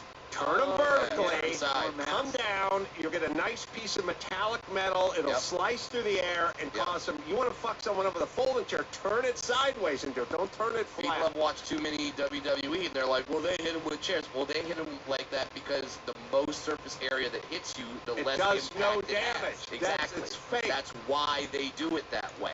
All right, we So, got yeah, turn the chair sideways, cut down with a cutting motion, way more devastating. Yeah, so just a heads up. So police are expected to bring more charges into the brawl after these 3 guys are charged, but they did say that they're unable to present any inciting a riot or racially biased charges at this time. Although CNN has reported that there are witnesses saying there was some racial slurs being yelled. What? On CNN? All right. Mid fight, I drunk Alabama. Mid-fight. It might come up. I'd be shocked if there wasn't a couple racial I would argue slurs. it's not racially motivated if it's mid-fight. It has to be pre-fight. David Fishwick, who's an entrepreneur and a lecturer and a genius, is going to join us, and we'll take a quick break, come back with him right after this. First, there's the Jordan Harbinger Show. The Jordan Harbinger Show, a different kind of sponsor for this episode, the Jordan Harbinger Show. Well, if you're a fan of fascinating podcasts and interesting people, you should definitely check this one out. There's an episode for everyone, no matter what you're into. Jordan talks with Scott Adams about persuasion in a world where facts don't matter anymore. Man, is he right? Or you go inside the dark world of wildlife trafficking. You'll always find something useful to apply to your own life, like routine changes that boost productivity, or slight mindset tweaks that change how you see the world. Jordan's a good guy. We've had him on many times. I know the man well, and he's worth a listen. We enjoy the show, and we know you will too. So you can search the Jordan Harbinger Show. That is H-A-R-B as in boy, I-N as in Nancy, G-E-R, on Apple Podcasts, Spotify, or wherever you listen to podcasts. Let me tell you about O'Reilly Auto Parts. Wow. Want to save some money? You want to save some gas? Here's a few things you can do to improve your fuel mileage. Check your tire pressure, people. If the tire pressure is low in one or more tires, you're going to use a lot more gas. Check out your owner's manual or inspect the tire yourself to find a recommended pressure. O'Reilly Auto Parts carries a wide range of tire gauges to make it easy to check your tires on a regular basis. It's also a lot safer when they're properly inflated. Always keep your fuel system clean. A fuel injector or carburetor cleaner is a simple, affordable way to remove carbon deposits and moisture from the fuel system and can improve the performance and efficiency of your engine. How about changing a clogged air filter? As an air filter clogs with dirt and debris, airflow becomes restricted and can cause your vehicle's fuel management system to use more gas. Changing clogged filters increases the amount of air available to your engine, which boosts your fuel economy. For all the money-saving gas tips you need this summer, ask the professional parts people at O'Reilly Auto Parts or go to O'ReillyAuto.com. In celebration of Jim Carolla's upcoming 92nd birthday, here's a list of 92 things Jim Carolla has never done. Number 91. Made a prank phone call or played a prank of any kind. Just one of 92 things Jim Carolla has never done. Let's get back to the Adam Carolla Show. To be fair to my dad, when we lived in this piece of shit farmhouse in North Hollywood they bought for $11,000 in 1974, I walked into the house once and there was a lawnmower in the living room on the carpet, and I said to my dad, "What's it doing in here?" And he said, "I'm mowing the carpet." And I was like, "Really?" And then he laughed, and then I laughed. So he didn't set it up as a prank, though. It was just there. But he did give a wisecrack answer, so technically. I would say that the type of person you want to be is when you have a lawnmower in the middle of your carpet, you say, "I'm mowing my rug." Your son goes, "Oh, that's a joke." Whereas your dad has set you up with the mindset, based on his previous experiences, that if you come in and he's mowing the rug, you're like, "Yeah, I can see my dad doing this." Yeah, because he's dumb and he doesn't kid around. David Fishwick has joined us. Bank of Dave is the name of the movie. It's in theaters coming up August 25th. It's a story about him, but he's a self-made millionaire, and he fought to set up a community bank. And I don't even know how this story came about, David, but let's just get a little in your history first. I know you sort of self-made, left high school early in England, right? Yeah, I mean, I was absolutely useless. I left school at 16 years old as no qualifications whatsoever. Straight onto a building site as a builder's labourer. And today, I'm building the first new high street bank for 150 years in Britain, and Hollywood turned up and made a blockbuster movie about it. So, everything's normal. Here's a hypothetical that I never really thought about. You know, your story, I would go, only in America, except for it wasn't in America. Right. But I walked onto a construction site when I was in my teens as well and worked as a laborer, and now look at me. But the story is it easier to do it in England or the United States? If you just said it's 2023, I got a fuck-up high school student like you, like me, and said parents that didn't have money, and I'm just going to push you out into society, and you're going to have to hang a shield and stake your claim, hang a shingle, I should say. Would you rather this kid do it in England or the United States in current times?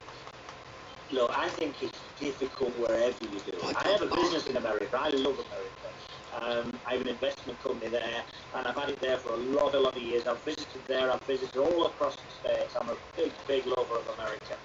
And the thing is, it doesn't matter where you do it. The banks are making massive bonuses all over the world. The people are getting nothing. Let me tell you what we do. At Burnley Savings and Loans, the bank a day, we help people get the best rate of interest on the high street. We then lend that money to people and businesses who can't borrow from the high street bank through no fault of their own. And then after the overheads are paid, we give the difference to charity.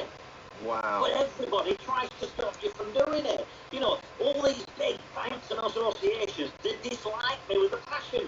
But I quite like that. How'd the movie come about? Yeah, I mean, I got a phone call about 2 years ago from a guy called Piers Ashworth. He was actually out in Hollywood having dinner with the voiceover guy from the original documentary series that I made about the bank today. Because there's a documentary series all about it. And he was talking to me. He said, do you know somebody in the UK that we could make a feel-good movie about? He said, you should meet Dave.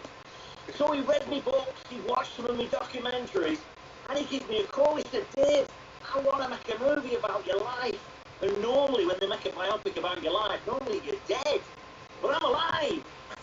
Oh, shit. It was really cool. And I said, well, if you want to make a movie, get yourself to Britain. And he did, and he came over. And that's how it all started. But Piers Ashworth, the writer of the movie, he writes the Tom Cruise films, the Mission Impossible, for Tom. And then when he said to me, he said, who would you like to play you, Dave? And I said, well, I look a bit like Tom, you know. And he said, well, the problem is you look a little bit too much like Tom. How about Rory Kinnear, who plays Tanner in Bond? And he looks more like me than I do. Oh, in Bond. All right. Me? Yeah, Rory Kinnear. He's Tanner out of Bond, and from Bond to Burnley, he's living the dream. So did this guy write... First off, I'd love to write a Mission Impossible movie, because I'd be like, page 16, Tom Cruise runs at full speed. Sold. Page 29, Tom stops running, gets on a motorcycle. Page 126, Tom gets off a motorcycle. We're all... Butts are already Did he write the last Mission Impossible? It was very interesting, the very last one. Kind of very AI, sort of before its time. I don't know if you guys saw the latest one, but it was part one. well crafted. Yeah, no, he wrote the first one. And he actually wrote the very first one as well. The very first Mission Impossible, Piers Ashworth. He's just a really cool guy. And then, like I said, when he came over to Britain, he had a look around. I said, if we're going to do it, I want to do it in the places where it happened. Because I sell minibuses, you know, vans and trucks. And I said, well, if you're going to do it, film it in the garage, film it in my house, film it in Burnley. And that's what they did. They filmed it in all the places. And then Def Leppard turned up, who were another magnificent American group, and they're in it as well. So there's tons of stars from America as well. You've got Joel Fry out of the Game of Thrones. She's great. How did Def Leppard show up? Oh, let me it for you if I tell you how Oh, they okay. show up. Oh, they're Def Leppard in the movie. Yeah, they're in the movie for real. Now, did you have an aha moment where you're like, what's the moment where you go, I'm going to start a bank? Was there an incident or did something happen to you? Well, you know, a good few years ago, 2010, when the big crash came, Yeah. I was selling buses. And then all of a sudden, the bank stopped lending to my customers. So I thought, well, if I believe in these people, and I know what they do for a living, and I know where they live, why don't I start lending them the money? So I lent them the money, they paid it me back, and I thought, this banking malarkey, it's not that difficult. So then I thought, I could maybe start lending to other businesses and other people as well. So that's how it gave me the idea. So I went down to London, and I said, I want to start a bank, and I met all these banking international people and all these heads of banks. And they asked me where I was from, and I said, well, I'm from Burnley. And that put them off for starters. And they said, what do you do for a living? I said, well, I sell buses. And they said, well, what do your parents do? What do your mum and dad do? I said, well, my dad's done 2 jobs all his life. He's a farmer, and he's a tackler, a farm labourer with my dad. And he was a tackler fixing looms in the mill, and my mum was a weaver. And he said, no. He said, you've not been to the correct school, you've not got the correct parents, and you're not from the correct town. You can never own a bank. And that's how it all started. A spite bank. Yeah. To go back to Curb Your Enthusiasm, he made a spite business. I love spite businesses. Your mom was a weaver? Yeah, working in the factories, and my dad fixed the looms in there. And then the second job he had, he was worked on a farm as a farm labourer.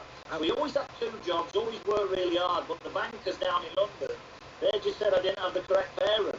And I said, what do you know about correct parents? I said, they work so hard all the life, and unless you're in their club, them bankers, you can't become one of them. Brad, hypothetical. What are the chances of you getting any woman you've ever been with to work at a factory? Mine are, I'm at 0. Okay. I don't think I could convince any woman I've ever been associated with or dated to get a factory job. But every person that's older than me tells a story about their parents, or they don't have to be older than me, same age, of a certain age. Some parent worked at a factory. Yeah. And some dad was a sharecropper at some point, too. Also, as a dwarf, it's my life goal to also never work at a factory. Oh, yeah. There's a little thing There's a going stigma there. there. Yeah, there's a stigma. Well, let me ask you this about, and then you can tell me what you think about this, David. My problem with banks in the United States, for sure, but maybe they're this way everywhere, certainly in the UK. I grew up watching shows like the Beverly Hillbillies, and there was a banker, and even I love Lucille Ball show, Mr. Mooney, Mr. Drysdale, and what they had is they had clients. Now, they had clients that came in and opened a checking account and got a free toaster, but then they had big fish, sort of heavy hitter clients. And for those people, they would do things for those people. They Jed Clampett is coming in. Well, give him whatever he wants. He keeps all his money here and stuff. Yeah. I then became essentially a big fish, and I get jack fucking squat. I get the exact same thing a first-time home buyer gets, where I go, they go, I'll talk to my guy. He'll go, they need 20% down. I'll go, why do I need 20% down? Everyone gives 20% down. I'm like, I have owned $50 million worth of real estate, and I've never missed a payment, and I've done tons and tons of business with these people. Let me get this place with 10% down. Like, hey, the rule, if we let, and by the way, they always do, if we let you do it, then we'd have, no, you do not. You don't have to let everyone do it. No. Just the people that have done $50 million in business and have never missed a payment. Guess what? Established credibility. Everything is just a fucking rule and a regulation now. There are no exceptions. And whatever a person who literally buys their first house and never owned a piece of property or anything before has the exact same rules and regulations and gets the exact same deal that I get from the bank buying a 25th residential home. I don't like it. I never thought being rich and white was going to be this way. I thought I was going to fucking, when cops pulled me over, I was just going to pull a 20 out, hand it to them, and ask for an escort home when I was drunk. I did not know that there would be nothing. Nothing. But is it that way in England as well? And what happened to the personal banker? Or is that you? Yeah, well, they've all disappeared. I've got a right-hand man called David H., who's 70-odd years old, who started in banking when he was 16, old-fashioned bank manager. But one of the, you'll have a movie there, I mean, it's your movie.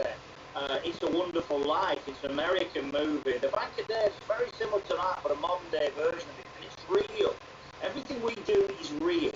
We help people who can't borrow. David H., my right-hand man, looks at people as people, and he looks if they've had a problem in the past, and then he looks if they've got over it. Maybe they've got divorced, maybe they've lost a job, maybe they've had a bit of a tough spot in between their life, but they've got over it now. So how can a computer 300 miles away make a decision about a guy that wants to start a little window cleaning business? You can't. You need people looking at people, and we forgot that. And now we've got artificial intelligence that's going to make decisions. I mean, what's wrong with normal intelligence? And then when you were giving out these loans, did you ever have a scenario where someone wasn't able to pay you back, where you didn't get your money back? Yeah. Yeah, listen, we don't give our frame away. If people don't pay, and they ring up and we look at them as people, we look at why they haven't paid. We maybe add some months onto the end if they need a break in between. We'll work with them. Most people pay. I mean, I've got less than 5% bad debt, and I only lend to people who can't borrow from the high street bank. I mean, we've lent over $50 million out across the community. It's run by the community to benefit the community rather than the bonus culture. And one of the big things that's just happened recently, one of the charities we just give to, a local school got in touch with me saying, Dave, the kids are coming to school in the morning starving. The kids can't afford to eat. The parents can't afford to feed them. So on one side, we've got bankers' bonuses at tens of millions of dollars. And on the other side, you know, I'm putting money into a school to start a breakfast club to feed the kids. The world's gone mad, fellas. The other thing that pisses me off as a rich white guy, I'm not that interested in feeding kids. I'm more thinking about my own real estate portfolio. I gotta be honest with you. But you tell me if it works this way in England, and you tell me if it works this way with your bank. The goddamn appraiser. I don't know if you had to deal with an appraiser, Brad. I have. The appraisers show up. I think everybody who owns a home has a pretty good idea of what that home is worth. It may be 10 grand this way or 10 grand that way, but you've got a pretty strong idea. And that goes with almost anything that you own. Every appraiser I deal with, they just come in, you got a house, it's worth $2.2 million, that guy's appraised it at 1.4.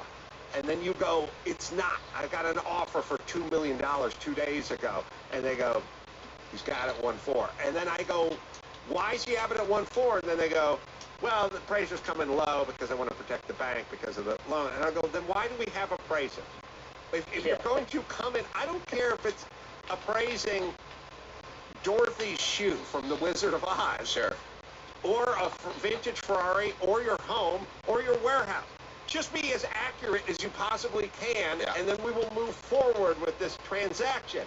Why just underinflate everything? Anyone who's ever had anything appraised has been devastated. Thank God these guys aren't in charge of measuring my dick. It's 2.5 inches. Yeah, 2.5 Come inches. on. Come on. The bank's protecting themselves. You know, when they say your $2 million house is worth 1.4, what you should say is, you get me one of them, and I'll have one off you. Yeah, well, they don't work that way. I actually had a guy, I remember this clearly. I lived up in above Lake Hollywood in the Hollywood Hills. I had a guy come in and appraise my house. He was $1 million off. He was just $1 million too cheap. And when I complained to the bank or complained to the real estate person, I go, this guy's $1 million too low. He goes, yeah, he doesn't work this area. I go, all right, well, or he's from a different time. And what when real estate was free. Like, what are you supposed to do with that information? Just go, oh, he's not from this. Oh, well, thank you very much. Okay, well, I'm very glad that you sure he's paid in full. And then let's get a realtor from this area, an appraiser from this area, and then they could come in. Yeah. You guys do that lowball bullshit with the appraiser? Well, to be honest, I mean, everything the bank does, they'll give you an umbrella when it's sun shining and take it off you when it rains. They don't actually want to take any risk at all. And what they've happened in the UK, and I'm sure it happened there in America, is when the furlough came out, all the banks took furlough money, they furloughed everybody, and they took all these grants and things. And now they're making billions of dollars again. They're not giving anything back to the people. They're still keeping it, and they're not passing on the interest rates to the people. So they're having it all their own way, and it's time that stopped. And I would love to speak to people in America about perhaps doing the same thing as we've done here in the UK. I'd love to meet with people out there who might want to do something similar, and I will gladly give all the advice and info, because it's been a long road and it's cost me millions and millions of dollars to find out. But I'd gladly give the information across for free to anybody in America who wants to have a go to sell. Has anyone offered to buy you out? Has any large bank ever come to you and Yeah, said that we'd like to? I got one of the big banks that come, and they sent one of their weasels in with a piece of paper and a pen, and he told me to write down what I want, and I said, it's not for sale. And they said, well, what's your out? I said, what do you mean, what's me out? You know, when are you going to get out of this? How much are you going to get for it? How many millions do you want for it? I said, well, I don't want to get out. You know, he said, well, when are you going to give up? I said, well, when I'm 150. He said, well, you'll be dead. And I said, well, I hope not, but I might be. But I said, that's when it'll be for sale, when I'm 150, which means never. And they don't get it. They want to buy it off me, break it up, and throw it in the bin. And it's never, ever going to be for sale at any price.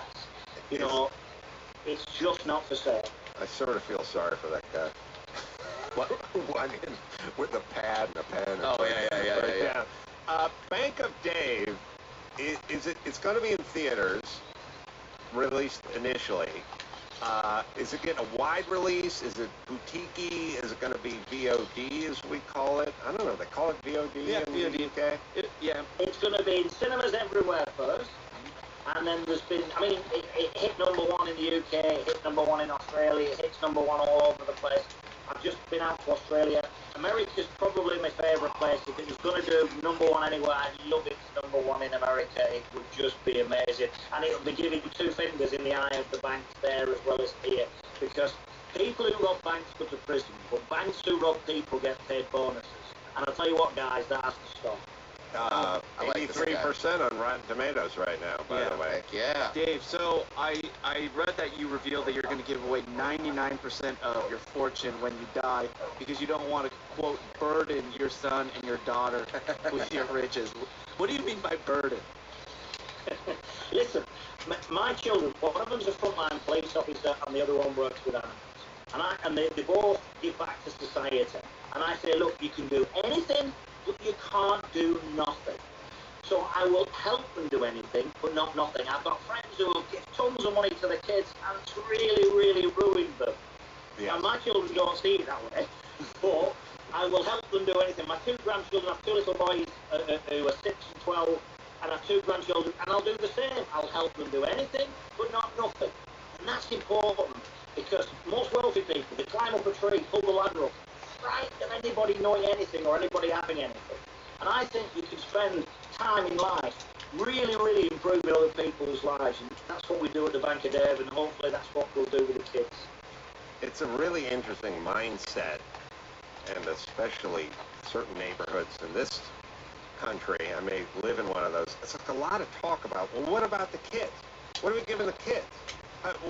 We have to take all the money and all the assets and all the things, not to mention 150 grand for each one of them accumulated for college. But what about them? And I'm always like, well, they're going to have to get a job and, like, work and stuff and, like, do things?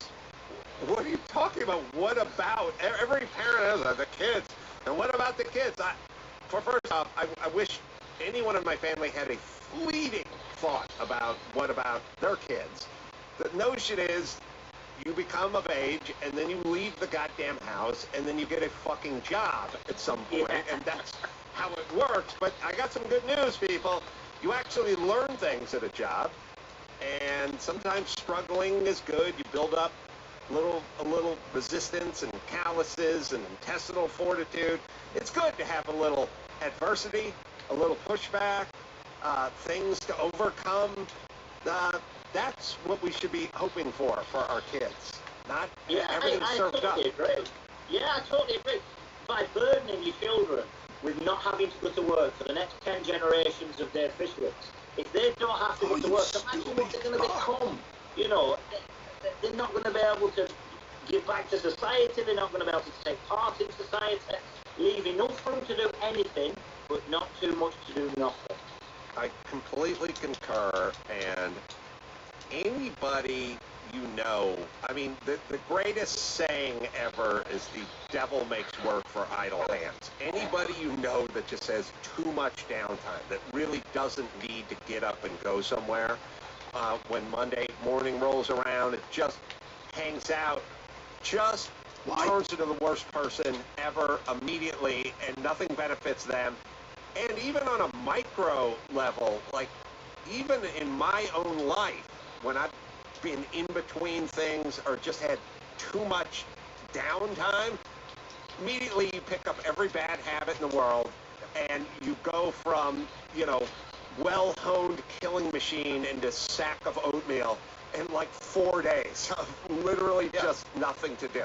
Yeah, absolutely. It's the old phrase, you know, if you want to get something done, ask a busy person to do it. Oh my God. I know. They have that momentum. It's the truest thing in the world. I literally, the greatest example of that's Jimmy Kimmel. Like 2 days before he's hosting the Oscars, he's sending me emails about, do you have a tux? You need me to get you a tux? I can set you up with Rodney, the clothing guy. Rodney will measure you for a tux. And I'm like, why are you even thinking about this? Whereas one time, I called my mom. My mom lives in 800 square feet of junk in the San Fernando Valley. It's been torn down. And I said, Mom, I'm doing this project. It's like later on tonight. I need some like old pictures. If there's any old pictures of me, the house, the family, you know, where would those be? She lives in a 1-bedroom, 1-bathroom house. She goes, I think there's a box, like a shoe box in my closet. Not walk-in. There's no walk-in closets. There's just lean-in closets. But she goes, there's a box up there. This is a Saturday. The woman has no job. I go, all right. You think you could grab it down there? I'll come over in like 2 hours and I'll just grab the box because I need these pictures for this show I'm doing tonight. And she goes, today? I go, yeah, today. And she goes, I was thinking about making a smoothie. And I said, yeah, okay. But then after the smoothie, that's why I'm baking in a couple hours of lead time here, Mom. And she's like, I don't really think I can do it today. I said, Mom, it's just a closet in your room. You said to reach up and take this box down. And she's like, yeah. And my mom was so married to lethargy that even my sarcasm couldn't break her out of the spell. I said, well, I guess this is just too much work, Mom. So you know what? Forget it. I'll do the show tonight without any of these visual references that would be so important to it because the closet is just too far away from your bed. And she went, I'm glad you understand. And hung up the phone. And I just thought, it's so true. If you want something done, find someone who's busy. Yep. Insane. And Dave is busy. Dave is busy. Dave's got the movie coming out on the 25th. He does, you do a lot of speaking engagements too, right? Yeah, well, to be honest, I've offered up businesses. I have a property business, with a minibus business, with a media business, with a bank now. We have a leasing business. We buy and sell land and all sorts of things. But all that comes from carrying a bucket of cement in each hand for $50 a week. That's how it started at 16 years old. Yes. You know, hard work puts away some good luck from finding. Can I ask you a quick bus-related question? Of course you can. We're trying to get electric buses going in this country. We just had this huge electric bus company just go belly up. They just basically, shut their doors. Just in the last few days, we've given them billions of dollars, and they've gone belly up. I don't know if you know that story. I don't know if you're working on an electric bus. I don't know what the future of the electric bus is, but we're not able to pull it off here in the States, evidently. So what's coming, and when are we getting one? To be honest, what I've been doing, I've been working on electric bus, and I actually contacted Elon Musk on Twitter at FishWickDavid. I know you guys are on Twitter too. And I contacted Elon, and I said, look, Elon, you know, I know you're interested in banking and energy in the UK. I'd gladly team up with you. I told him I have an investment company in America. I'm a big fan of America. And I also said, I'm working on electric bus. I'd gladly team up with you. And you want to start a bank in Britain, I'd happily team up with that as well. So Elon and Dave, the bank of Elon and Dave, or the boss of Elon and Dave, you know, I'd very, very be interested in teaming up with Elon. And we are almost there with electric bus. I'll probably have it within the next 2 to 3 months it'll be done. Really? And I'll come back on the show and I'll send you some pictures. Full size, sort of municipal style, or smaller? Well, we'll start with something with 20-something seats and then go to 30-something seats and then up to 50 seats. Yeah, what we'll do is we'll turn a van that's electric into a bus. Oh, okay. So we're already well on with the electric van. I've got tested floors. I've been in the bus job a lot of years. I started with one bus 30 odd years ago, and today I'm the largest supplier of buses in the country. But it's not where you start, it's where you finish that counts. So you think we're going full electric in the next several years? I think it's a long way off still. Oh, it is. You know, we can put some electric vehicles out there, no problem. But there's an awful lot of petrol cars on the road. A lot of people like them cars. You know, there's going to be. I mean, they say that you've got to get 80,000-90,000 miles before you get to the point where an electric vehicle then starts to make sense, because you've used that much in building the electric vehicle in the first place. So I think we're a good few years away. But I mean, personally, we'll have an electric bus in the next maybe 12-18 weeks. And if Elon turns up, we'll throw that over to America as fast as we possibly can. Well, I don't want to tell you how to do your job, but if there is a bus coming out of England and it's electric and it's not a double-decker, then fucking keep it.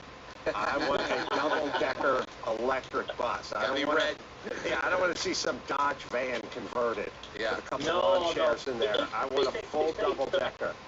I agree. It needs to be 60 seats. Or a bendy bus with 90 seats in. Oh, that'd be great. Yeah, the ones that have the sort of accordion in the middle. That's right. All right, David Fishwick. That's what we're going to call it. We're going to call it the Adam bus. Please. Please. Catches on fire and I get all the bad bits. Bank of Dave's the name of the movie's coming to theaters August 25th. Doing the Lord's work. Dave Fishwick, speaker.com is where you go. And yeah, come back and check up with us when that bus hits the road.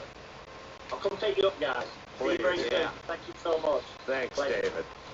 Brad Williams going to be everywhere. Go to bradwilliamscomedy.com. I'm going to be at Kimmel's Club tonight in Vegas, doing, I think, 2 shows, and then Appleton, Wisconsin, and Honolulu, and Louisville, San Francisco. Just go down Carolla.com for all the live shows as well, and you can check out the Comedy Fantasy Camp as well. Leno's doing that. Carl Williams, Alonzo Bowden, and it just keeps going. So, until next time, Adam Carolla for David Fishwick and Brad Williams and Chris Matspada, say it. Mahalo.